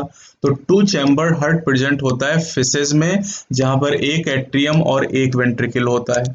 अगर हम एम्फीबियन की बात करें, रेप्टाइल की बात करें, क्रोकोडाइल को छोड़कर रेप्टाइल में, तो इनमें 3 चैम्बर हार्ट होता है, जहां पर 2 एट्रिया होते हैं और सिंगल वेंट्रिकल पाया जाता है। और अगर हम क्रोकोडाइल, बर्ड और मैमल की बात करें तो इनमें 4 चैम्बर हार्ट होता है। मैंने वर्टिब्रेटा में आपको ये चीज़ पहले भी पढ़ाई है। और जो 4 चैम्बर हार्ट है वहां पर 2 एट्रिया और 2 वेंट्रिकल प्रेजेंट होते हैं। अब फिशेस में सबसे पहले शुरू करते हैं। फिशेस में 2 चैम्बर हार्ट है, यहाँ पर एक एट्रिया और एक वेंट्रिकल। तो फिश का जो हार्ट है ये डीऑक्सीजनेटेड ब्लड को पंप करता है, और इस डीऑक्सीजनेटेड ब्लड को ऑक्सीजनेट किया जाता है गिल्स के द्वारा, और फिर गिल्स से इसे सप्लाई कर दिया जाता है बॉडी पार्ट में, और बॉडी पार्ट से डीऑक्सीजनेटेड ब्लड को वापस हार्ट में भेज दिया जाता है। इसे कहते हैं सिंगल सर्कुलेशन। यानी हार्ट से डीऑक्सीजनेटेड ब्लड गिल में गया, गिल में ऑक्सीजनेशन हुआ, गिल से ऑक्सीजनेटेड ब्लड बॉडी को भेजा गया, बॉडी पार्ट से डीऑक्सीजनेटेड ब्लड वापस हार्ट को आया, दैट इज सिंगल सर्कुलेशन, जो कि फिशेस में या 2 चैम्बर हार्ट में प्रेजेंट होता है। बेटा यहाँ पे ये ध्यान दीजिए आप कि डीऑक्सीजनेटेड उसे कहते हैं, वैसे मैंने पिछले चैप्टर में बताया था, जहाँ पर CO2 का अमाउंट ज़्यादा होता है, और ऑक्सीजनेटेड ब्लड उसे कहते हैं जहाँ पर ऑक्सीजन का अमाउंट ज़्यादा होता है। अब बात करते हैं एम्फीबियन और रेप्टाइल एक्सेप्ट द क्रोकोडाइल। इनमें 3 चैम्बर हार्ट पाया जाता है। तो 3 चैम्बर हार्ट को अगर हम देखें एम्फीबियन और रेप्टाइल में, तो यहाँ पर जो लेफ्ट एट्रियम है, लेफ्ट एट्रियम रिसीव करता है ऑक्सीजनेटेड ब्लड गिल से, लंग से, या फिर स्किन से। ध्यान से देखिएगा, right atrium deoxygenated blood receive करता है बाकी बॉडी पार्ट से, मतलब गिल, लंग्स और स्किन को छोड़कर। अब चूंकि वेंट्रिकल यहाँ पर एक है, इसलिए दोनों तरह का ब्लड ऑक्सीजनेटेड और डीऑक्सीजनेटेड मिक्स हो जाते हैं सिंगल वेंट्रिकल में, और वेंट्रिकल पंप करता है मिक्स ब्लड को, वेंट्रिकल मिक्स ब्लड को पंप करता है पूरी बॉडी टिश्यू में, that is called incomplete double circulation. तो फिशेस में सिंगल सर्कुलेशन है, एम्फीबियन और रेप्टाइल में इनकम्प्लीट डबल सर्कुलेशन है। अब क्रोकोडाइल, बर्ड और मैमल की अगर बात की जाए तो इनमें क्या होता है कि ऑक्सीजनेटेड और डीऑक्सीजनेटेड ब्लड दोनों सेपरेटेड रहते हैं। अब देखिएगा, जो लेफ्ट एट्रिया है, लेफ्ट एट्रिया में ऑक्सीजनेटेड ब्लड आता है, और जो राइट एट्रिया है वो डीऑक्सीजनेटेड ब्लड रिसीव करता है। अब ये जो ब्लड होता है, जो ऑक्सीजनेटेड ब्लड है, वो लेफ्ट एट्रिया से लेफ्ट वेंट्रिकल में चला जाता है, और जो डीऑक्सीजनेटेड ब्लड है वो राइट एट्रियम से राइट वेंट्रिकल में चला जाता है। अब जो वेंट्रिकल है ये ब्लड को पंप करते हैं बिना किसी मिक्सिंग के, यानी लेफ्ट वेंट्रिकल ऑक्सीजनेटेड ब्लड को पंप कर देता है, और जो राइट वेंट्रिकल होता है वो डीऑक्सीजनेटेड ब्लड को पंप कर देता है बिना किसी मिक्सिंग के, विदाउट एनी मिक्सिंग। और इसलिए यहाँ पर 2 सेपरेट सर्कुलेटरी पाथवे प्रेजेंट हैं, इसलिए इसे डबल सर्कुलेशन के नाम से जाना जाता है। तो 3 तरह के सर्कुलेशन आपने यहाँ पर देखे। एक आपने देखा सिंगल सर्कुलेशन जो कि फिशेज में है, इनकम्प्लीट डबल सर्कुलेशन जो कि एम्फीबियन और रेप्टाइल में, और डबल सर्कुलेशन जो कि क्रोकोडाइल, बर्ड और मैमल में है। चलिए बेटा, अगला टॉपिक हमारा है ह्यूमन सर्कुलेटरी सिस्टम, यानी अब हम अपने सर्कुलेटरी सिस्टम के बारे में यहाँ पर डिस्कस करने जा रहे हैं। ह्यूमन सर्कुलेटरी सिस्टम की बात करें तो इसे ब्लड वेस्कुलर सिस्टम भी कहा जाता है और हमारे सर्कुलेटरी सिस्टम के 3 पार्ट हैं। बेटा ध्यान दीजिएगा कि ह्यूमन के डाइजेस्टिव सिस्टम के 2 पार्ट आपने पढ़े हैं, alimentary canal and associated gland. Human का जो रेस्पिरेटरी सिस्टम उसके भी 2 पार्ट आपने पढ़े, conducting part and exchange part. और ह्यूमन सर्कुलेटरी सिस्टम के 3 पार्ट हैं, एक मस्कुलर चैम्बर हार्ट है, दूसरा ब्लड वेसल यहाँ पर है जिन्हें आर्टरी वेन और कैपिलरी आप कहते हैं, और तीसरा पार्ट ब्लड यहाँ पर है। तो 3 पार्ट हो गए हमारे सर्कुलेटरी सिस्टम के, heart, blood vessel and blood. अब बेटा देखिए ब्लड हम पढ़ ही चुके हैं, हार्ट हम पढ़ने जा रहे हैं और ब्लड वेसल आगे इसी चैप्टर में हम डिस्कस करेंगे। हार्ट की जो ओरिजिन है ये मीजोडर्मल होती है, मसल की ओरिजिन भी मीजोडर्मल आप जानते हैं। हार्ट सिचुएटेड है थोरैसिक कैविटी के अंदर। हार्ट थोरैसिक कैविटी में पाए जाते हैं दोनों लंग्स के बीच में, और ये स्लाइटली टिल्टेड होता है लेफ्ट की साइड में, और इसीलिए हार्ट बीट को हम लेफ्ट साइड की तरफ महसूस कर सकते हैं। साइज क्लेंच फिस्ट यानी बंद मुट्ठी के बराबर होता है, यानी जो आपकी मुट्ठी का साइज होता है वही आपके हार्ट का साइज भी होता है। हार्ट को प्रोटेक्ट किया जाता है double walled membranous bag like structure के द्वारा, जिसे पेरिकार्डियम कहते हैं। आपने देखा कि जो लंग की कवरिंग है उन्हें प्लूरा कहा जाता है और हार्ट की कवरिंग को पेरिकार्डियम कहा जाता है। अब जो डबल वॉल पेरिकार्डियम है, दोनों वॉल के बीच में पेरिकार्डियल फ्लूइड पाया जाता है। वहाँ पर प्लूरल फ्लूइड आपने पढ़ा था पिछले चैप्टर में, यहाँ पेरिकार्डियल फ्लूइड है।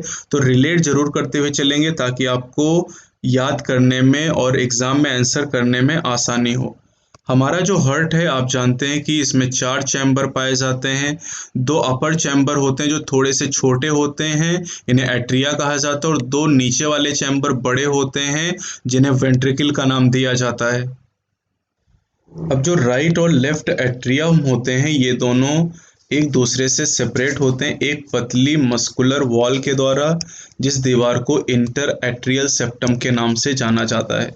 इसी तरह से दोनों वेंट्रिकल एक दूसरे से सेपरेट होते हैं, लेफ्ट और राइट वेंट्रिकल सेपरेट होते हैं इंटर वेंट्रिकुलर सेप्टम के द्वारा, और inter ventricular septum thick wall होता है। तो ये ध्यान दीजिएगा, इंटर एट्रियल सेप्टम थिन है और inter ventricular septum thick wall है। अब अगर हम एट्रियम और वेंट्रिकल की बात करें तो सेम साइड के, जैसे लेफ्ट एट्रियम और लेफ्ट वेंट्रिकल के बीच और राइट एट्रियम और राइट वेंट्रिकल के बीच, ये दोनों सेपरेटेड होते हैं एट्रियो वेंट्रिकुलर सेप्टम के द्वारा।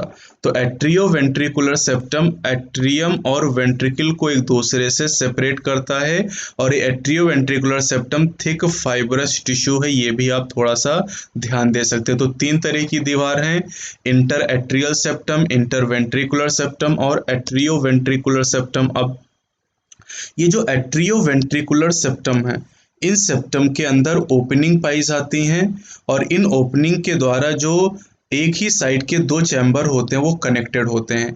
यानी लेफ्ट एट्रियम लेफ्ट वेंट्रिकल से कनेक्ट होता है ओपनिंग के द्वारा, और जो राइट एट्रियम है वो राइट वेंट्रिकल से ओपनिंग के द्वारा कनेक्ट होता है।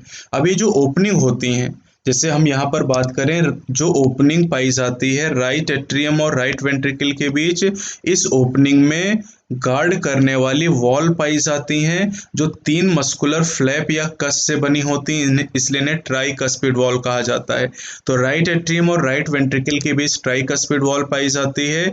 अब अगर हम लेफ्ट एट्रियम और लेफ्ट वेंट्रिकल के बीच की बात करें तो इनके बीच बाइकस्पिड वॉल प्रेजेंट होती है, इसे मिट्रल वॉल भी कहा जाता है। अब अगर हम राइट और लेफ्ट वेंट्रिकल की बात करें, ध्यान से देखिएगा, अगर राइट वेंट्रिकल और लेफ्ट वेंट्रिकल की बात करें तो जो राइट वेंट्रिकल होता है ये ओपन करता है पल्मोनरी आर्टरी में, राइट वेंट्रिकल पल्मोनरी आर्टरी में ओपन करता है, और लेफ्ट वेंट्रिकल अरोटा में ओपन करता है। अब जब राइट वेंट्रिकल पल्मोनरी आर्टरी में ओपन करता है तो वहां पर सेमी लूनर वॉल प्रेजेंट होते हैं, और जो लेफ्ट वेंट्रिकल अरोटा में ओपन करता है वहां भी सेमी लूनर वॉल पाए जाते हैं, अर्ध चंद्राकार नेचर में होते हैं। जितने भी वॉल आप पढ़ते हैं, कोई भी वॉल अगर कहीं भी पढ़ते हैं, चाहे वो डाइजेस्टिव सिस्टम में हो, सर्कुलेटरी सिस्टम में हो, ये हमेशा बैकफ्लो को प्रिवेंट करते हैं। जैसे आपने पढ़ा था इलियोसीकल वॉल्व, जो कि फीकल मैटर को सीकम से इलियम में जाने से रोकता था। हार्ट में जो वॉल्व हैं ये ब्लड के फ्लो को केवल एक डायरेक्शन में मेंटेन रखते हैं, यानी आप देखिए बाइकस्पिड ट्राइकस्पिड वॉल्व की वजह से ब्लड एट्रिया से वेंट्रिकल में जाएगा, और सेमी लोनर वॉल्व की मदद से ब्लड वेंट्रिकल से पल्मोनरी आर्टरी और अरोटा की तरफ जाएगा। यानी ये जो वॉल्व हैं ये बैकवर्ड फ्लो को रोकने का काम करते हैं। ये बात बहुत अच्छी तरीके से आप यहाँ पर ध्यान रखेंगे। अब यहाँ पर हार्ट का स्ट्रक्चर भी आपको दिखाया गया है, तो इस फिगर को भी थोड़ा सा आप ध्यान दें। हार्ट का जो स्ट्रक्चर है इसमें कई सारी चीजें आपको दिखाई गई हैं। इस फिगर को थोड़ा सा ध्यान देंगे और कुछ चीजें मैं आपको इंडिकेट कर दे रहा हूँ, जैसे कॉर्डिटेनी यहाँ पर आपको दिखाई गई हैं, साइनोएट्रियल नोड आपको दिखाया गया है, बंडल ऑफ हिस दिखाया गया है, इंटरवेंट्रिकुलर सेप्टम आपको दिखाया गया है। तो ये थोड़ा सा ये अरोटा आपको दिखाया गया, ये वाला स्ट्रक्चर, इसको थोड़ा सा आप ध्यान देंगे। बेटा आप सभी जानते हैं कि हमारा जो हार्ट है वो कार्डियक मसल के द्वारा बना हुआ है। अब जो वेंट्रिकल की वॉल होती हैं वो उनकी थिकनेस ज़्यादा होती है एट्रिया की वॉल की तुलना में। साथ ही साथ यहाँ पर एक स्पेशल टाइप का कार्डियक मसल का हिस्सा होता है जिसे हम कार्डियक मस्कुलेचर कहते हैं। कार्डियक मस्कुलेचर मतलब मसल का एक टुकड़ा है जिसे नोडल टिश्यू कहा जाता है, और ये नोडल टिश्यू पूरे हार्ट में डिस्ट्रीब्यूटेड है। इस नोडल टिश्यू का एक हिस्सा, एक पैच, एक टुकड़ा पाया जाता है right upper corner of right atrium में, जिसे साइनो एट्रियल नोड या एसए नोड या सैन के नाम से जाना जाता है। इस नोडल टिश्यू का जो दूसरा पैच है, दूसरा टुकड़ा है, ये lower left corner of right atrium में पाया जाता है, जिसे एट्रियो वेंट्रिकुलर नोड या एवी नोड या एवियन के नाम से जाना जाता है। अब एवी नोड से एक बंडल की शुरुआत होती है जिसे एट्रियो वेंट्रिकुलर बंडल या एवी बंडल कहा जाता है। एवी बंडल एवी नोड से स्टार्ट होता है और एट्रियो वेंट्रिकुलर सेप्टा से पास होते हुए इंटरवेंट्रिकुलर सेप्टम के टॉप पे इमर्ज करता है और डिवाइड करता है राइट एंड लेफ्ट बंडल में। तो ऐसे नोड से एवी नोड तक संदेश पहुंचता है, एवी नोड से एवी बंडल अराइज करता है, एवी बंडल दो हिस्सों में डिवाइड करता है, राइट एंड लेफ्ट बंडल। अब ये जो राइट और लेफ्ट बंडल हैं, राइट बंडल और लेफ्ट बंडल वेंट्रिकल की मसल के अंदर ब्रांचेस प्रोवाइड करते हैं। तो यानी जो राइट बंडल है वो राइट वेंट्रिकल के अंदर अपनी ब्रांचेस भेजती है, और जो लेफ्ट बंडल है वो लेफ्ट वेंट्रिकल की वॉल में अपनी ब्रांचेस को भेज देती है। अब इन ब्रांचेस को परकिंजे फाइबर के नाम से जाना जाता है, यानी राइट और लेफ्ट बंडल की जो ब्रांचेस होती हैं, इन ब्रांचेस को परकिंजे फाइबर कहा जाता है। अब परकिंजे फाइबर और राइट और लेफ्ट बंडल को एक साथ मिला के बंडल ऑफ हिस के नाम से जाना जाता है, जो पॉइंट अब यहाँ पर आपको नहीं दिया गया है, लेकिन आप इस बात को ध्यान रखेंगे कि राइट एंड लेफ्ट बंडल और परकिंजे फाइबर को मिला के बंडल ऑफ हिस के नाम से जाना जाता है। अभी जो नोडल टिश्यू है, इस नोडल टिश्यू में एबिलिटी होती है एक्शन पोटेंशियल को जनरेट करने की। बेटा एक्शन पोटेंशियल का मतलब होता है नर्व इम्पल्स या संदेश। जैसे जब हमारा हार्ट बीट करता है, दिल धड़कता है, तो उसके लिए संदेश पैदा होते हैं, और जो संदेश होते हैं उन्हीं को एक्शन पोटेंशियल कहा जाता है। और इस संदेश को जनरेट करने का काम कौन करता है? नोडल मस्कुलेचर या नोडल टिश्यू करता है, बिना किसी एक्सटर्नल स्टिमुलस के। यानी हमारा जो हार्ट है वो ऑटो एक्साइटेबल नेचर का है। अब यहाँ पर एक्शन पोटेंशियल जनरेट करने का काम पांचों करते हैं, मतलब SA node, AV bundle, right and left bundle and Purkinje fibre, सभी एक्शन पोटेंशियल को जनरेट करते हैं। लेकिन सबसे ज्यादा नंबर में एक्शन पोटेंशियल जनरेट करता है एसए नोड। मतलब अलग अलग जगहों पर the number of action potential could be generated in a minute vary at different part of nodal system। Nodal system के जो मैंने 5 पार्ट बताए, पांचों में एक्शन पोटेंशियल को जनरेट करने का जो नंबर है वो अलग अलग होता है। सबसे ज्यादा एक्शन पोटेंशियल जनरेट करता है SA node. SA node maximum number में एक्शन पोटेंशियल जनरेट करता है, दैट इज 70 to 75 टाइम्स पर मिनट, 70 से 75 बार। और यही एसए नोड रिस्पॉन्सिबल है, बहुत important point, responsible for initiating and maintaining the rhythmic contractile activity of the heart. ये हार्ट बीट को इनिशिएट भी करता है और मेंटेन भी करता है और इसलिए इसे पेस मेकर कहा जाता है। S A node is called pace maker और हार्ट ऑफ हार्ट। शाम को लाइव क्लास में ध्यान रखिएगा, सवाल आपसे मैं पूछूंगा, और जितनी बार S A node action potential generate करता है उतनी बार हमारा हार्ट बीट करता है। यानी हमारा हार्ट नॉर्मली 70 से 75 बार 1 मिनट में बीट करता है। हमारा दिल 70 से 75 बार इसलिए धड़कता है क्योंकि जो एसए नोड है वो 70 से 75 बार एक्शन पोटेंशियल जनरेट करता है और एवरेज हार्ट बीट होता है 72 टाइम्स पर मिनट। अब बेटा यहाँ पर हम पढ़ते हैं कार्डियक साइकिल के बारे में। कार्डियक साइकिल का मतलब क्या, पहले ये जान लीजिए।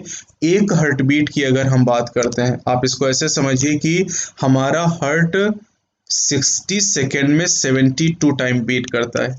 72 टाइम बीट करता है 60 सेकेंड में। इसका मतलब है अगर एक बीट की आप बात करते हैं तो एक बीट का जो टाइम होगा ये आप कैलकुलेट कर सकते हैं 60/72, यानी एक हार्ट बीट का टाइम आएगा 0.8 सेकेंड में। अब जो 0.8 सेकेंड में हमारा दिल एक बार धड़कता है, इस 0.8 सेकेंड में हार्ट के अंदर जो भी काम होता है, हार्ट के अंदर जो भी एक्टिविटीज होती है उसे हम कार्डियक साइकिल के नाम से जानते हैं। तो कार्डियक साइकिल का मतलब है एक हार्ट बीट या 0.8 सेकेंड में हार्ट के अंदर चलने वाली सारी एक्टिविटीज। तो चलिए देखते हैं जरा यहाँ पर कि हार्ट किस तरीके से काम करता है। देखिए, सबसे पहले हम शुरुआत वहां से करेंगे हम शुरुआत वहां से करेंगे जब हार्ट के चारों चैम्बर रिलैक्स्ड स्टेट में होंगे। चारों चैम्बर रिलैक्स्ड स्टेट में होंगे, इसे हम कहते हैं ज्वाइंट डायस्टोल स्टेज। बेटा देखिए, दो टर्म हम यहाँ पर यूज करेंगे, सिस्टोल एंड डायस्टोल। जो सिस्टोल है वो कॉन्ट्रैक्शन को बताता है और जो डायस्टोल है वो रिलैक्सेशन को बताता है। अब ज्वाइंट डायस्टोल के समय में ट्राइकस्पिड और बाइकस्पिड वाल्व ओपन होते हैं, इस बात को ध्यान दीजिए। ज्वाइंट डायस्टोल के समय ट्राइकस्पिड बाइकस्पिड वाल्व ओपन होते हैं और जो ब्लड है, ध्यान दीजिएगा यहाँ पर, जो ब्लड है पल्मोनरी वेन से ब्लड लेफ्ट एट्रिया में लगातार आ रहा है और जो वेना केवा है यहाँ से ब्लड राइट एट्रिया में लगातार आ रहा है। इतना ध्यान दीजिए, पहले पल्मोनरी वेन ब्लड को लेफ्ट एट्रिया में ला रही है, लेफ्ट एट्रियम में, और वेना केवा राइट एट्रियम में ब्लड को ला रहा है। अब चूंकि बाइकस्पिड ट्राइकस्पिड वाल्व खुले हुए हैं तो लेफ्ट एट्रियम में जो ब्लड आ रहा है वो लेफ्ट वेंट्रिकल में चला जा रहा है और जो राइट एट्रियम में ब्लड आ रहा है वो राइट वेंट्रिकल के अंदर चला जा रहा है through the tricuspid and bicuspid valve. अब इस कंडीशन में आप ध्यान दीजिएगा, सेमी लोनर वाल्व बंद होते हैं। स्टेज हम कौन सी पढ़ रहे हैं, पहली ज्वाइंट डायस्टोल स्टेज, और ज्वाइंट डायस्टोल में बाइकस्पिड ट्राइकस्पिड वाल्व बंद होते हैं लेकिन बाइकस्पिड ट्राइकस्पिड वाल्व खुले रहते हैं और सेमी लोनर वाल्व क्लोज रहते हैं। और जो ब्लड है ये लगातार एट्रिया से वेंट्रिकल में आ रहा है लेकिन वेंट्रिकल से पल्मोनरी आर्टरी और जो अरोटा है वहां नहीं जा रहा है क्योंकि सेमी लोनर वाल्व अभी बंद है यहाँ पर। अब जो एसए नोड है, अब एसए नोड एक एक्शन पोटेंशियल जनरेट करता है और इस एक्शन पोटेंशियल के द्वारा दोनों एट्रिया में एक साथ कॉन्ट्रैक्शन होता है और इसे कहते हैं एट्रियल सिस्टोल। और ये कार्डियक साइकिल की दूसरी स्टेज है। पहली स्टेज क्या थी, ज्वाइंट डायस्टोल, दूसरी स्टेज क्या है, एट्रियल सिस्टोल। दोनों एट्रिया, मैंने कहा ना कि सिस्टोल का मतलब कॉन्ट्रैक्शन से होता है, तो दोनों एट्रिया में कॉन्ट्रैक्शन हुआ। अब इस कॉन्ट्रैक्शन की वजह से वाल्व में कोई चेंज नहीं आएगा, ध्यान से सुनिएगा, वाल्व में कोई चेंज नहीं आएगा, केवल ब्लड का जो फ्लो है, ब्लड का फ्लो इंक्रीज कर जाएगा 30%। यानी ब्लड एट्रिया से वेंट्रिकल में पहले भी जा रहा है ज्वाइंट डायस्टोल में, अभी भी जाएगा, लेकिन ब्लड का फ्लो 30% बढ़ जाएगा क्योंकि दोनों एट्रिया तेजी से कॉन्ट्रैक्ट हुए। अब ये एक्शन पोटेंशियल जो एसए नोड ने जनरेट किया था ये वेंट्रिकल तक पहुंच चुका है, एवी नोड, एवी बंडल और बंडल ऑफ हिस्से होते हुए। और जब वेंट्रिकल की मसल को संदेश मिला कॉन्ट्रैक्ट करने का तो वेंट्रिकल की मसल ने कॉन्ट्रैक्शन किया जिसे कहते हैं वेंट्रिकुलर सिस्टोल। ये तीसरी स्टेज है आपके कार्डियक साइकिल की। और वेंट्रिकुलर सिस्टोल के समय यानी दोनों वेंट्रिकल में कॉन्ट्रैक्शन और इसी समय एट्रिया रिलैक्सेशन में चली गई, जिसे एट्रियल डायस्टोल कहते हैं। और जिस समय एट्रियल डायस्टोल होता उसी समय वेंट्रिकुलर सिस्टोल होते, नहीं दोनों घटनाएं साथ में होती हैं। वेंट्रिकुलर सिस्टोल एट्रियल डिस्टोल दोनों घटनाएं एक साथ होती, इसलिए दोनों को अलग अलग काउंट नहीं किया जाता है। अब जब वेंट्रिकुलर सिस्टोल हुआ, ध्यान दीजिएगा, दोनों वेंट्रिकल कॉन्ट्रैक्ट करेंगे और एट्रिया रिलैक्स करेंगी, तो अब वेंट्रिकल के अंदर जो ब्लड भरा है उसकी वजह से यहाँ प्रेशर बढ़ेगा। वेंट्रिकल कॉन्ट्रैक्ट करेगा तो वॉल्यूम घटेगा, प्रेशर बढ़ेगा, और प्रेशर बढ़ने से जो ब्लड है ये एट्रिया में वापस जाने की कोशिश करेगा, लेकिन अब ट्राइकस्पिड और बाइकस्पिड वाल्व बंद हो जाएंगे, क्योंकि इनका काम है ब्लड को एट्रिया से वेंट्रिकल में जाने देना।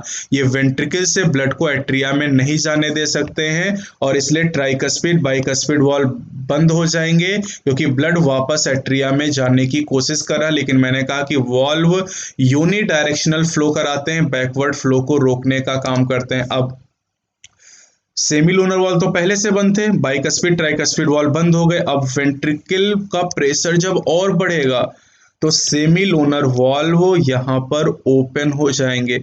Semi lunar valve right ventricle और पल्मोनरी आर्टरी के बीच में और लेफ्ट वेंट्रिकल और अरोटा के बीच, अब ये ओपन हो जाएंगे फोर्स की वजह से, ब्लड प्रेशर की वजह से। और अब क्या होगा, अब जो ब्लड है वेंट्रिकल में, ये ब्लड इन्हीं वेसल में चला जाएगा और इनसे होता हुआ सर्कुलेटरी पाथवे में चला जाएगा। अब इसके बाद वेंट्रिकल रिलैक्स होंगे, और वेंट्रिकल के रिलैक्स होने को वेंट्रिकुलर डायस्टोल कहा जाएगा।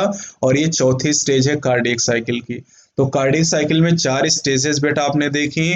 पहली आपने देखी ज्वाइंट डायस्टोल, दूसरी एट्रियल सिस्टोल, तीसरी वेंट्रिकुलर सिस्टोल और चौथी वेंट्रिकुलर डायस्टोल। अब वेंट्रिकुलर डायस्टोल होने पर वेंट्रिकल डायस्टोल मतलब रिलैक्स हुआ, वेंट्रिकल का वॉल्यूम बढ़ा तो प्रेशर कम हो गया।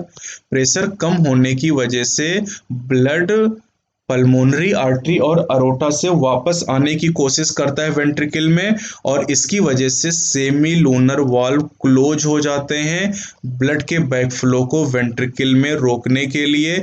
ब्लड वापस पल्मोनरी आर्टरी और अरोटा से वेंट्रिकल में ना आए, इसे सेमी लूनर वाल्व रोकते हैं। और ब्लड वेंट्रिकल से एट्रिया में ना जाए, इसको बाइकस्पिड और ट्राइकस्पिड वाल्व रोकते हैं। अब जब वेंट्रिकल के अंदर का प्रेशर और कम होगा तो ट्राइकस्पिड और बाइकस्पिड वाल्व ओपन हो जाएंगे एट्रिया में जो ब्लड आ रहा है उस प्रेशर की वजह से, और एक बार फिर से चारों चैम्बर मतलब ब्लड, अब बाइकस्पिड ट्राइकस्पिड ओपन हो गए, तो अब जो ब्लड है ये वेंट्रिकल में फिर से जाने लगा, और वेंट्रिकल और एट्रिया इस समय सब रिलैक्स स्टेट में है, यानी ज्वाइंट डायस्टोल स्टेट हम वहीं पे पहुंच गए जहां से हमने शुरुआत की थी। अब फिर से एसए नोड एक नया एक्शन पोटेंशियल जनरेट करेगा, और इस नए एक्शन पोटेंशियल की वजह से फिर से वही सारी चारों घटनाएं रिपीट होंगी जिनके बारे में अभी यहाँ पर हमने डिस्कस किया है। तो ये जो सीक्वेंस मैंने आपको बताया 4 घटनाओं का, इसी सीक्वेंस को, इन्हीं इवेंट को हम कार्डियक साइकिल के नाम से जानते हैं। तो ये डेफिनेशन एनसीईआरटी ने यहाँ पर लिख के दी है, this sequential event in the heart which is cyclically repeated is called the cardiac cycle and it consists of systole and diastole of both the atria and ventricle। दोनों एट्रिया और दोनों ventricle में सिस्टोल और diastole होता है, और ये जो चारों घटनाओं का पूरा क्रम है, पूरा जो इवेंट है, इसी को हम कार्डियक साइकिल के नाम से जानते हैं। अब जैसा कि आपको बताया गया कि हमारा हार्ट 1 मिनट में 72 टाइम बीट करता है, इसका मतलब है कि 72 जितनी बार हार्ट बीट करेगा उतनी ही कार्डियक साइकिल चलेंगी। जब एक बार हार्ट बीट करेगा तो एक कार्डियक साइकिल चलेगी, मतलब 0.8 सेकेंड में हमारा हार्ट बीट करेगा एक बार, और एक हार्ट बीट का मतलब है एक कार्डियक साइकिल पूरी हो गई, मतलब चारों घटनाएं पूरी हो गई। तो अगर आपसे पूछा जाए कि एक पर्सन का हार्ट बीट 80 है पर मिनट, उसमें कितनी कार्डियक साइकिल चलेंगी 1 मिनट में, तो आप कहेंगे 80 चलेंगी। अब अगर 72 को यहाँ पर हम मान लें, तो हम ये कैलकुलेट करके मैंने पहले दिखा दिया था कि कार्डियक साइकिल की ड्यूरेशन 0.8 सेकेंड होती है। यानी जो 4 घटनाएं मैंने आपको बताई, joint diastole, atrial systole, ventricular diastole, ये चारों घटनाएं 0.8 सेकेंड में पूरी हो जाती हैं। अब एक कार्डियक साइकिल के दौरान एक वेंट्रिकल 70 ml ब्लड को पंप करता है, जिसे हम कहते हैं स्ट्रोक वॉल्यूम, या एनसीईआरटी ने समरी में एक टर्म और लिखा है जो मैं दिखा दूंगा, बीट वॉल्यूम। स्ट्रोक वॉल्यूम या बीट वॉल्यूम कहा जाता है। यहाँ ईच वेंट्रिकल ध्यान दीजिएगा। अब stroke volume multiplied by the heart rate, heart rate का मतलब होता है number of beats per minute, gives the cardiac output. तो कार्डियक आउटपुट की अगर हम बात करें तो कार्डियक आउटपुट यहाँ पर आप ऐसे कैलकुलेट करोगे, cardiac output is equal to heart rate multiplied with stroke volume. NEET 2019 में इस फॉर्मूले पे सवाल पूछा गया था। तो अगर आप सिंपली इसको कैलकुलेट करना चाहते हैं, जैसे हार्ट रेट 72 होता है, स्ट्रोक वॉल्यूम 70 होता, तो लगभग अगर इसे कैलकुलेट करेंगे तो ये आ जाएगा 5000 ml, 5000 ml आ जाएगा, या 5 लीटर आप कह सकते हैं। तो वही यहाँ पर आपको बताया गया है। यानी कार्डियक आउटपुट का मतलब है volume of blood pump out by each ventricle पर मिनट, और इसकी वैल्यू आप याद भी कर सकते हैं और कैलकुलेट भी कर सकते हैं। अब पर्सन की अगर हम बात करें, जैसे हम अपनी बात करते हैं, तो हम अपने स्ट्रोक वॉल्यूम को भी चेंज कर सकते हैं और हार्ट रेट को भी चेंज कर सकते हैं, और इसका मतलब है कार्डियक आउटपुट भी चेंज हो जाएगा। क्योंकि अगर स्ट्रोक वॉल्यूम या हार्ट रेट में से कोई भी एक वैल्यू चेंज हो जाए तो कार्डियक आउटपुट चेंज हो जाएगा। और अगर हम एथलीट की बात करें तो एथलीट का जो कार्डियक आउटपुट होता है वो एक ऑर्डिनरी पर्सन की तुलना में ज़्यादा होता है, क्योंकि एथलीट का हार्ट रेट और स्ट्रोक वॉल्यूम ज़्यादा है, तो ऑब्वियस है कि उसका कार्डियक आउटपुट भी ज़्यादा होगा। अब अगला टॉपिक हमारा है हार्ट साउंड, जो बहुत इंपॉर्टेंट, खूब पूछा जाता है। एक कार्डियक साइकिल के दौरान दो प्रोमिनेंट साउंड प्रोड्यूस होते हैं, जिन्हें स्टेथोस्कोप, जिसे आप आला कहते हैं, डॉक्टर का गहना, स्टेथोस्कोप के द्वारा आसानी से सुना जा सकता है। जो फर्स्ट हार्ट साउंड होता है इसे लब कहते हैं, और सेकंड हार्ट साउंड को डब कहा जाता है। तो लब कब आएगा? देखिए एक चीज ध्यान रखिएगा, कोई भी हार्ट साउंड हमेशा वॉल्व के क्लोजर से आएगा, ओपन होने से कभी नहीं आएगा, ये ध्यान रखिएगा। शाम को हम क्वेश्चन करेंगे तो इस बात को आप नोटिस करिएगा। क्लोजर, ट्राइकस्पिड और बाइकस्पिड वॉल्व के बंद होने से पहला हार्ट साउंड आता है, और सेमी लूनर वॉल्व के बंद होने से दूसरा हार्ट साउंड आता है, और इनका क्लिनिकल डायग्नोस्टिक सिग्निफिकेंस है। बेटा पिछले चैप्टर को ध्यान से अगर पढ़ा होगा तो मैंने आपको बताया क्लिनिकल डायग्नोस्टिक सिग्निफिकेंस का मतलब होता है कि बीमारियों का पता करने में जिनका यूज किया जाए उन्हें क्लिनिकल असेसमेंट के लिए हम यूज कर सकते हैं। तो आपने स्पायरोमीटर पढ़ा था, यहाँ पर स्टेथोस्कोप है जिसका क्लिनिकल डायग्नोस्टिक सिग्निफिकेंस है। चलिए बेटा अगला टॉपिक यहाँ पर हमारे पास है, दैट इज ईसीजी। ईसीजी की अगर हम बात करते हैं तो ईसीजी में जो मशीन होती है, जो मशीन है उसे हम कहते हैं इलेक्ट्रोकार्डियोग्राफ, और इस मशीन की रीडिंग को इलेक्ट्रोकार्डियोग्राम कहा जाता है। जैसे यहाँ पर आपको जो फिगर दिखाया गया है, लिखा है कि दिस इज स्टैंडर्ड ईसीजी। तो ये ईसीजी क्या है? इलेक्ट्रोकार्डियोग्राफ है, इलेक्ट्रोकार्डियोग्राम है। तो आप कहेंगे कि ये जो रिकॉर्डिंग आपको नजर आ रही है, दिस इज इलेक्ट्रोकार्डियोग्राम, ये इलेक्ट्रोकार्डियोग्राम है आपके सामने। जो मशीन है वो इलेक्ट्रोकार्डियोग्राफ कहलाती है, इस बात को ध्यान रखिएगा वरना एक गलत हो जाएगा। अब ईसीजी है क्या, तो इसको समझिए। एक कार्डियक साइकिल के दौरान हमारे हार्ट में जो इलेक्ट्रिकल एक्टिविटीज होती हैं उनको ग्राफ पे रिप्रेजेंट करना ईसीजी कहलाता है। तो डेफिनेशन देखिएगा, ECG is graphical representation of electrical activity of heart during a cardiac cycle.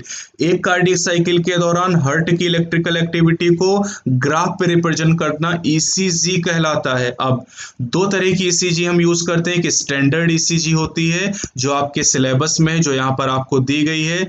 Standard ECG को ऑब्टेन करने के लिए हम 3 लीड का यूज करते हैं, ध्यान से पढ़िएगा।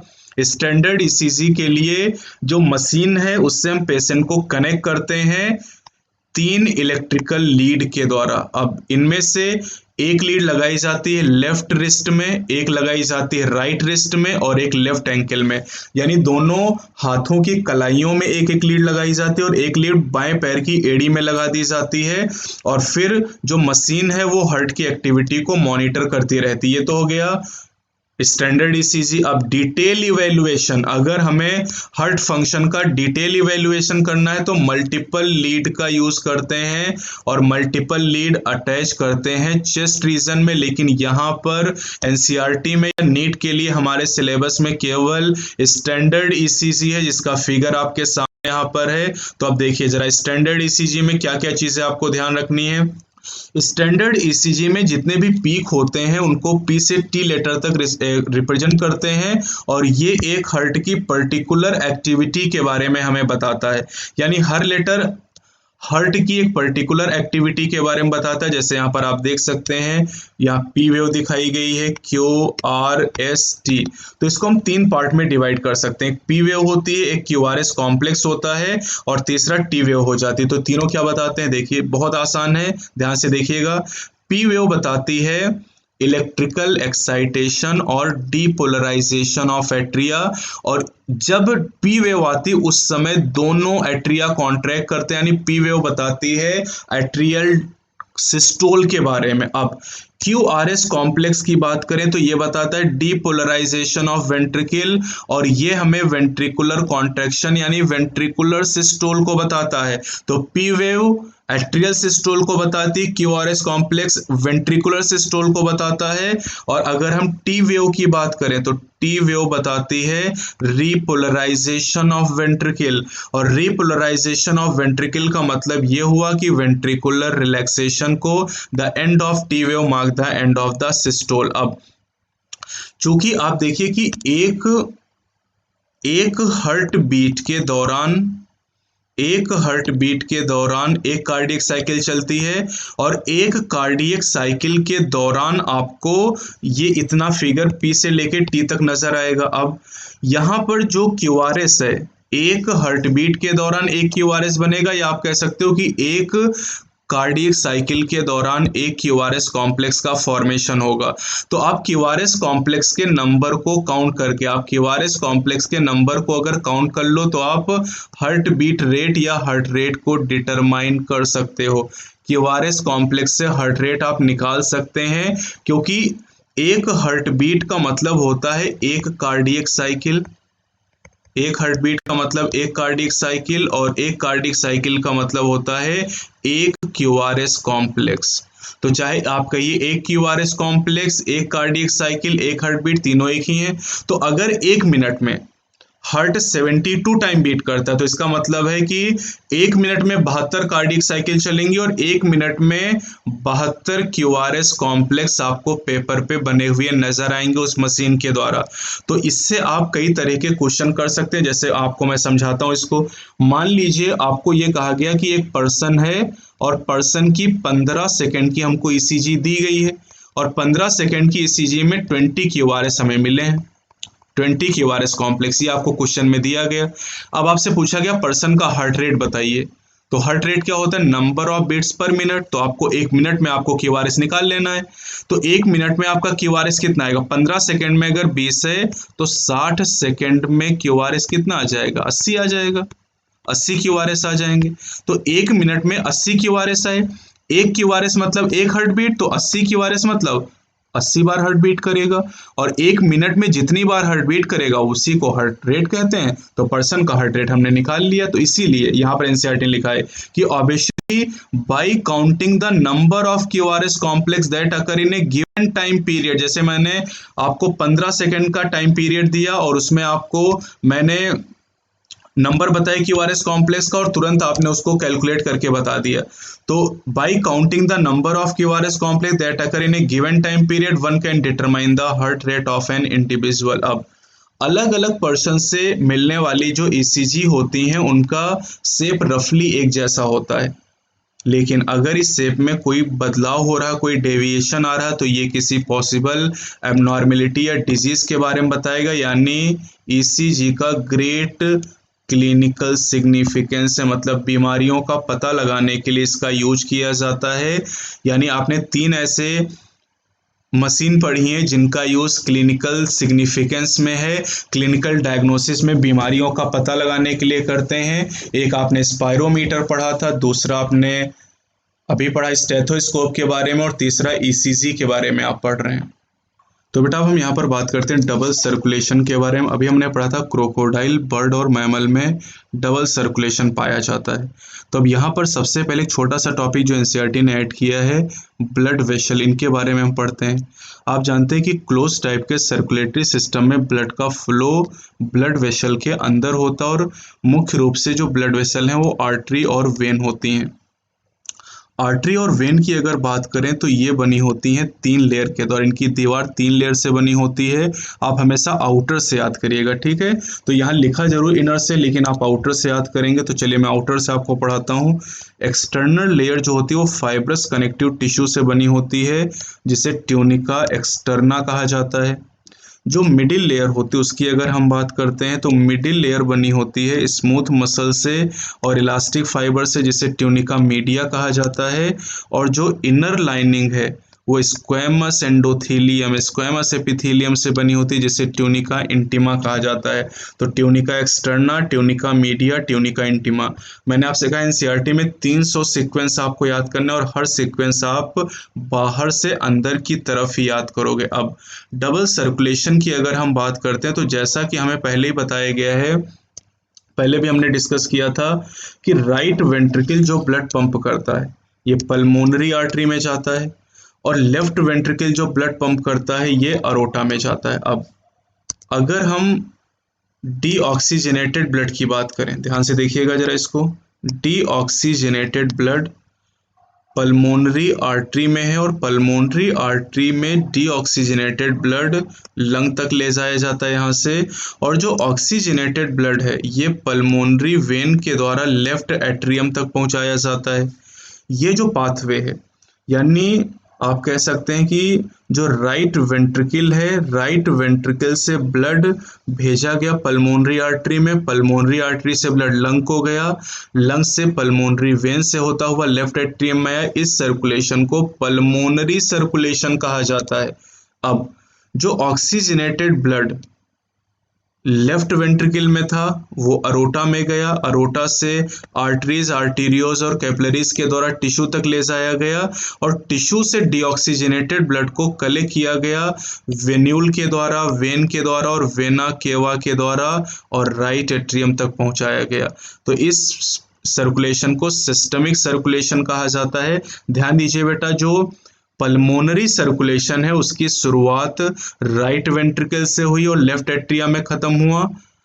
सिस्टमिक सर्कुलेशन लेफ्ट वेंट्रिकल से शुरू हुआ और राइट एट्रियम में आके कंप्लीट होता है। अब सिस्टमिक सर्कुलेशन का काम जान लीजिए।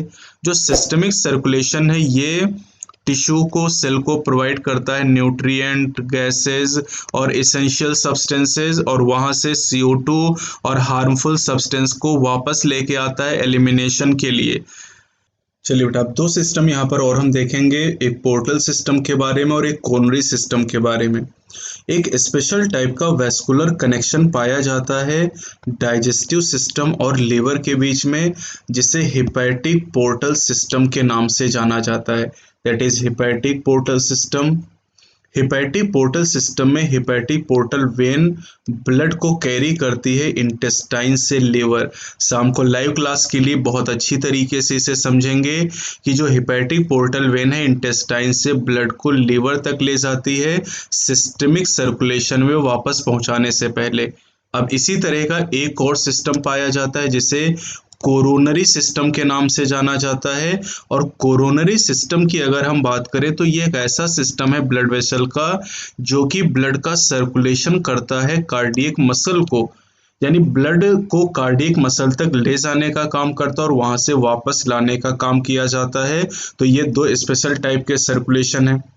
ये फिगर देख लीजिए बेटा, यहाँ पर ये फिगर काफी इंपॉर्टेंट यहाँ पर है और इस फिगर में आपको आर्टरी, वेन और कैपिलरीज भी दिखाई गई। तो पहचानने का तरीका जरा जान लीजिए यहाँ पर कि आर्टरी और वेन को आप कैसे पहचानोगे अगर एग्जाम में फिगर दे दिया जाए। आप जरा ल्यूमेन को ध्यान से देखिएगा। जो ल्यूमेन है वेन में, वो ल्यूमेन काफी वाइड है और आर्टरी को आप देखेंगे तो इनका जो ल्यूमेन है वो नैरो होता है। वेन की बात करें तो वेन में जो ट्यूनिका मीडिया होती है वो थिन होती है और आर्टरी में जो ट्यूनिका मीडिया स्मूथ मसल वो काफ़ी थिक होती है।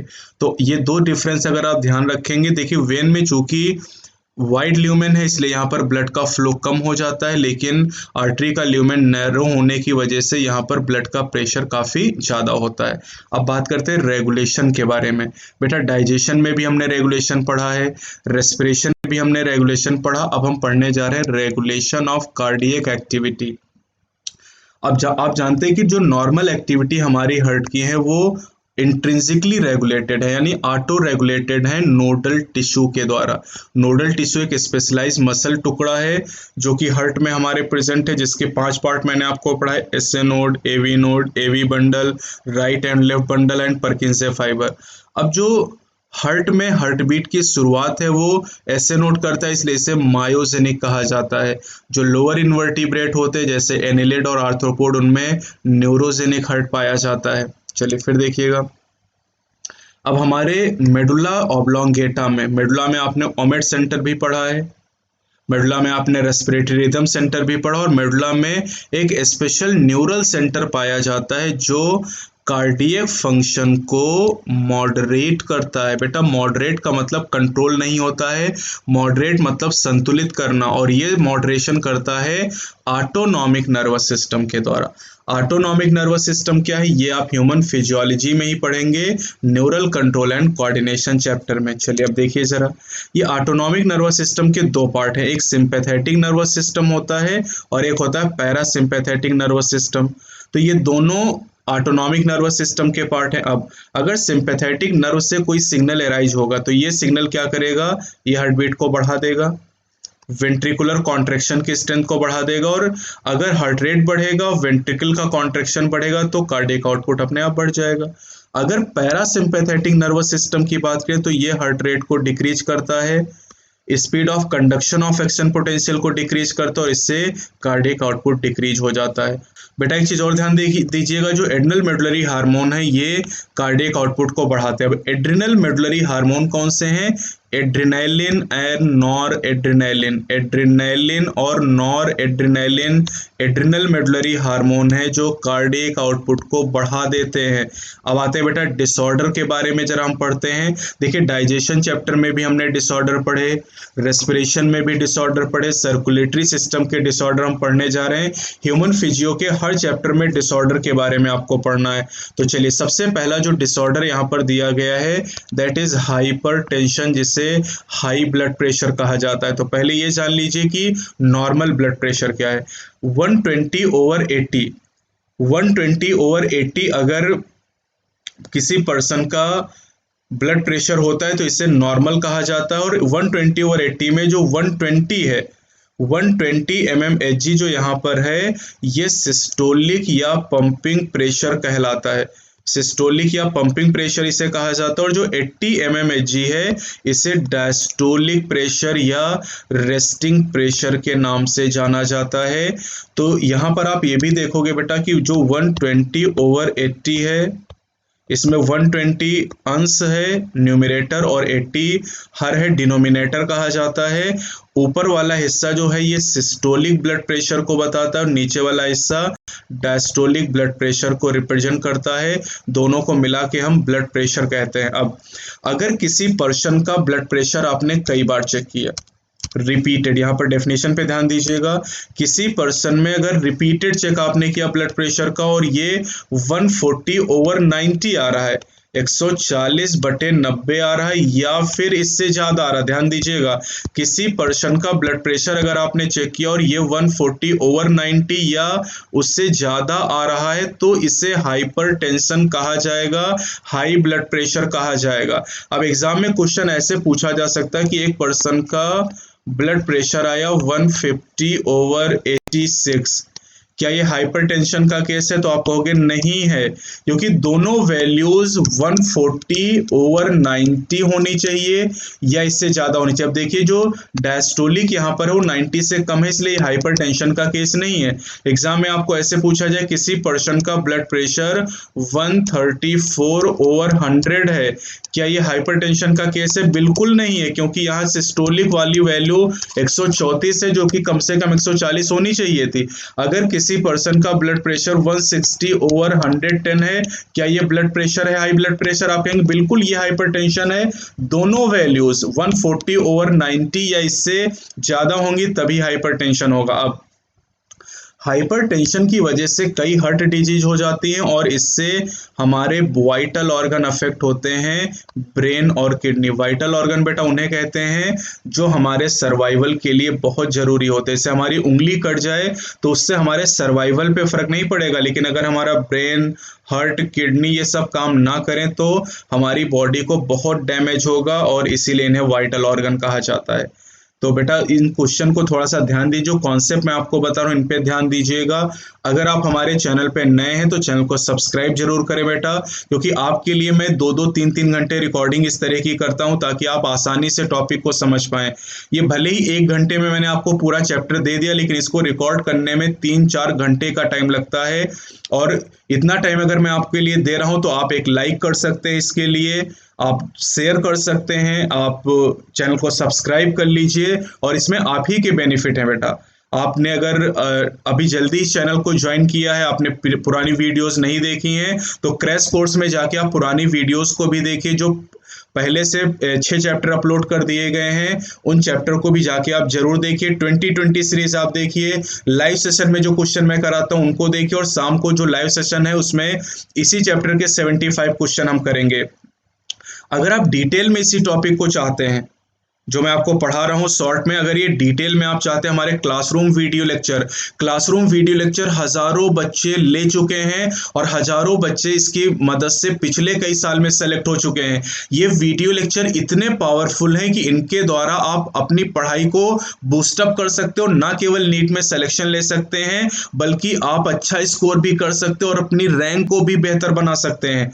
तो ये वीडियो लेक्चर जो आपको, वैसे तो इनकी जो कॉस्ट है ना वो 25,000 रुपए ऑनलाइन स्ट्रीमिंग के लिए, लेकिन नीट 2020 में चूंकि अब करीब 1.5-2 महीने का टाइम बाकी है तो ये केवल 3,000 रुपए में आपको प्रोवाइड किए जा रहे हैं।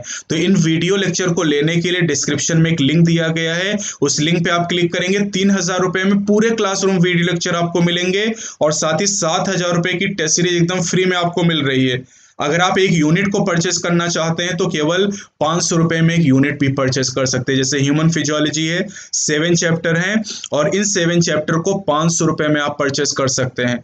तो यहाँ पर ये ध्यान दीजिए बेटा कि, और इनके डेमो भी आपको दिए गए, 40 वीडियो मैंने डेमो भी अपलोड कर सकते हैं, वो डेमो वीडियो भी आप देख सकते हैं, डिस्क्रिप्शन में लिंक आपको दिया गया है।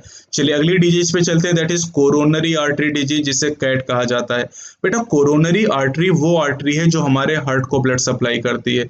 अब कैड को एथेरोस्क्लेरोसिस भी कहा जाता है और ये बीमारी कोरोनरी आर्टरी डिजीज अफेक्ट करती है उस वेसल को जो ब्लड सप्लाई करती है हार्ट की मसल को। हार्ट की जो मसल है आप जानते हैं कार्डियक मसल होती हैं, और इसका जो रीजन है that is deposition of calcium, fat, cholesterol and fibrous tissue which make the lumen of arteries narrower. In material के डिपोजिशन की वजह से आर्टरी का ल्यूमेन नैरो हो जाता है, जिससे ब्लड प्रेशर बढ़ जाता है।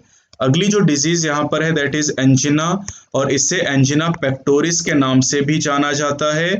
इस बीमारी में जो सिम्टम है that is acute chest pain, यानी अचानक से सीने में दर्द होता है, और इसका रीजन है no enough oxygen is reaching the heart muscle. अगर हार्ट की मसल को इनफ ऑक्सीजन नहीं मिलती तो इस चीज की वजह से एक्यूट चेस्ट पेन अपीयर होता है, जिसे एंजिना कहा जाता है। एंजिना मेन या वुमेन में किसी भी एज ग्रुप में हो सकता है, लेकिन ये ज़्यादा कॉमन है मिडिल एज्ड और एल्डरली पर्सन में, यानी जो बूढ़े लोग हैं और जो मिडिल एज लोग हैं उनमें ये ज़्यादा कॉमन होता है। और एंजिना की बात करें तो angina is due to condition that affect the blood flow.